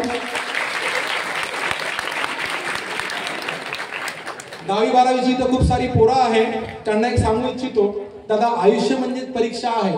परीक्षेमध्ये कमी जास्त गुण मिळाले तर अजिबातच खचून जाऊ नका. लक्षात घ्या, आपण धैर्यानं तोंड द्यायचं संकट आला. आणि 10वी-12वीत नापास होणं ही काही मोठी गोष्ट नाही आहे. सर काल एक गोष्ट घडली. नायडमध्ये बिलोली तालुका येतो आणि बिलोली तालुक्यामध्ये मिनकी या ठिकाणी पोरगा 10वीत होता. आणि 10वीतल्या पोराने आईवडिलांना पुस्तकासाठी हे मागितले, पैसे मागितले कपड्यासाठी, तर आईवडिलांनी दिले नाही. शेतात गेला, गळफास लावून नेला. वडील गेले, वडिलांनी त्याला खाली उतरवलं. वडील गेले, वडिलांनी त्याला खाली उतरवलं आणि त्याच दोरानं वडिलांनी गळफास घेतला. दादा, जिंदगी बहुत किमती आहे. काही झालं, काही होतं, त्याच्यापेक्षा किमती जगात काहीच नाही. त्याच्यामुळे तुम्ही काय करायचं आहे लक्षात घ्या, त्या गोष्टींना थारा आयुष्यामध्ये द्यायचा नाही आहे. बघा, तुम्हाला तुमच्या परीक्षांसाठी आणि पुढच्या सर्व गोष्टींसाठी खूप साऱ्या शुभेच्छा. आणि आयोजकांनी मला इथं पाचारण केलं, मान केला, त्यासाठी या मुख्यमंत्र्यांच्या भूमीचे, आयोजकांचे, सगळ्यांचे मी स्वतः आभार मानतो. आणि मी इथे थांबतो. जय हिंद, जय महाराष्ट्र.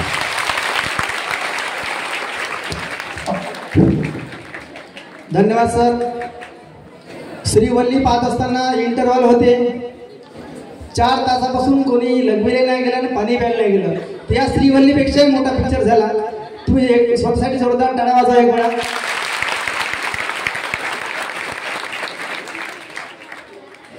तुझ्या मुरलीने तान भूक हरली रे, नको वाजव श्री हरी मुरली. पण सरांना एवढी मुरली वाजवली की आता ताणही लागली असेल, भूकही लागली असेल. आता काय लागलं तुम्हाला माहित आहे. 4 तास झाले आणि खरंच चांगली गोष्ट आहे. तर आता एक फॉर्मॅलिटी म्हणून 2 शब्द सर बोलतील, 2 मिनिटं फक्त. तत्पूर्वी एक राऊत सरांसाठी मला 4 ओळी सांगाव्याशा वाटतात की शिक्षणाशी एकाचे 2 हात करावे. शिक्षणाशी एकाचे दोन हात करावे, वेळ आली तर मोडी विकावं. शिक्षणाशी एकाशी दोन हात करावे, वेळ आली तर मोडी विकावं. आणि बोलायचं कसं हे राव सरांकडून शिकावं, हे राव सरांकडून शिकावं. यानंतर आजच्या कार्यक्रमाचे अध्यक्ष सन्माननीय बुट्टे सर आपल्या थोडक्यात मनोगत व्यक्त करतील अशी मी त्यांना विनंती करतो. आता 2 मिनिटामध्ये झालं. आता आपल्याला सुटीच होते. आता तायवाडे सर सांगून गेले, राऊत सर सांगून गेले, तुम्हाला जर करिअर कुठेही करायचं तर आवडीच्या क्षेत्रामध्ये जा. बरोबर आहे ना? कोणत्याही आवडीच्या क्षेत्रामध्ये जा, पण जिद्द आणि मेहनतीनं अभ्यास करा. बरोबर आहे? कर्मवीर भाऊराव पाटलाचं नाव माहित आहे ना? ते किर्लोस्कर कंपनीचे नांगर विकायचे. ते चालले होते उरळ कांचनगाव नावाचा एक भाग होता, तिथून चालले होते. शाळा दिसली, एक मुलगा बाहेर बसला होता. मग त्यांना वाटलं की आतमध्ये पोरं बसून आहे, हा बाहेर बसून आहे. ते विचारायला गेले, मास्तर हा मुलगा बाहेर कसा काय बसून आहे? त्यांनी उत्तर दिलं होतं की हा खालच्या जातीचा आहे, त्यामुळे याला आम्ही आतमध्ये बसू देत नाही, बाकीचे सगळे पोरं निघून जाईल. मग त्यांनी म्हटलं काय तू इथं राहून काय शिकशील, तू चल माझ्या बरोबर. त्यावेळी छत्रपती शाहू महाराजांचे वसतिगृह होते, तर त्या वसतिगृहामध्ये त्यांनी त्याचं ऍडमिशन केलं. पुढे चालून हा मुलगा त्यावेळेचं प्रांतिक विधिमंडळ होतं, तिथला आमदार बनला आणि मोफत व सक्तीच्या शिक्षणाचा ठराव पहिला त्या मुलानं मांडला. डॉक्टर बाबासाहेब आंबेडकर नाव माहित आहे ना? त्यांचं मूक नायक नावाचं वृत्तपत्र होतं. समजा बाबासाहेब आंबेडकर जर का बाहेर गेले तर त्या मूक नायक पत्राच्या संपादकीय पदाची जबाबदारी हा मुलगा पार पाडायचा. काय नाव होतं? ज्ञानदेव ध्रुवनाथ घोलप. पुढे जाऊन त्यावेळेस तुम्ही समजा स्पर्धा परीक्षेचा अभ्यास करा, मूक नायकचे अंक वाचा, त्यावेळेस तुम्हाला हे नाव वारंवार दिसेल. बाहेर बसलेला मुलगा जिद्द आणि मेहनतीनं तो कुठच्या कुठं पोहोचला होता. बरोबर आहे? सरांनी परत एकदा सांगितलं की जपान बिलकुल लहानसा देश आहे, कितीतरी ऑलिम्पिक जिंकतो. बरोबर आहे ना? पण त्यांची शिस्तही तेवढीच आहे त्या देशाची. वाचन संस्कृती प्रचंड आहे. एक ज्ञानेश्वर मुळे नावाचे सनदी अधिकारी आहे, त्यांचं माती पंखा आणि आकाश नावाचं पुस्तक आहे. त्या पुस्तकामध्ये ते राजदूत बनले होते UPSC परीक्षा पास होऊन, आणि तिथे गेले, हॉटेलमध्ये थांबले आणि पुस्तक वाचत होते एका ST बसमध्ये. ते विसरून गेले पुस्तक, त्याच्यामध्ये हॉटेलचा पत्ता होता. परत आले हॉटेलमध्ये, तिथून फोन आला ST मधून त्यांना की तुमचं पुस्तक विसरलेलं आहे, तुम्ही घेऊन जा. ते गेले नाही. 2 दिवस वाट पाहिली, तिथल्या कर्मचाऱ्यांनी तिथं परत आणून दिलं. म्हटलं की हे पुस्तक आहे, आमच्या इकडे तर कोणी लक्ष देत नाही, तुमच्या देशात परत कसं काय आणून दिलं? तर त्यांनी सांगितलं की पुस्तकाला आमच्या देशामध्ये खूप मान आहे, तुम्ही जोपर्यंत नेलं नसतं तोपर्यंत सांभाळून ठेवा लागलं असतं. तर बघा जपानची वाचन संस्कृती, म्हणून तो तितक्या पुढे गेलेला आहे ना. तर तुम्हाला मार्गदर्शक आपले जे 2 आले होते, अत्यंत सोप्या भाषेमध्ये खूप चांगल्या पद्धतीने समजावून दिलेलं आहे. बरोबर आहे ना? तुम्ही याच्यावर अंमलबजावणी करा, चांगला अभ्यास करा, जिद्दीने मेहनतीने पुस्तके वाचा. पुस्तकाचा स्टॉल आपण बोलावला होता, पण आता सिंदखेड राजाला कार्यक्रमाचा मोठा आहे ना, म्हणून तो तिथे गेलेला आहे, त्यामुळे स्टॉल काही येऊ शकला नाही. तरी पुढच्या जीवनासाठी, भावी जीवनासाठी मी तुम्हाला शुभेच्छा देतो. इतके वेळ तुम्ही बसला त्याबद्दल धन्यवाद. धन्यवाद सर. पुन्हा 2 मिनिटं.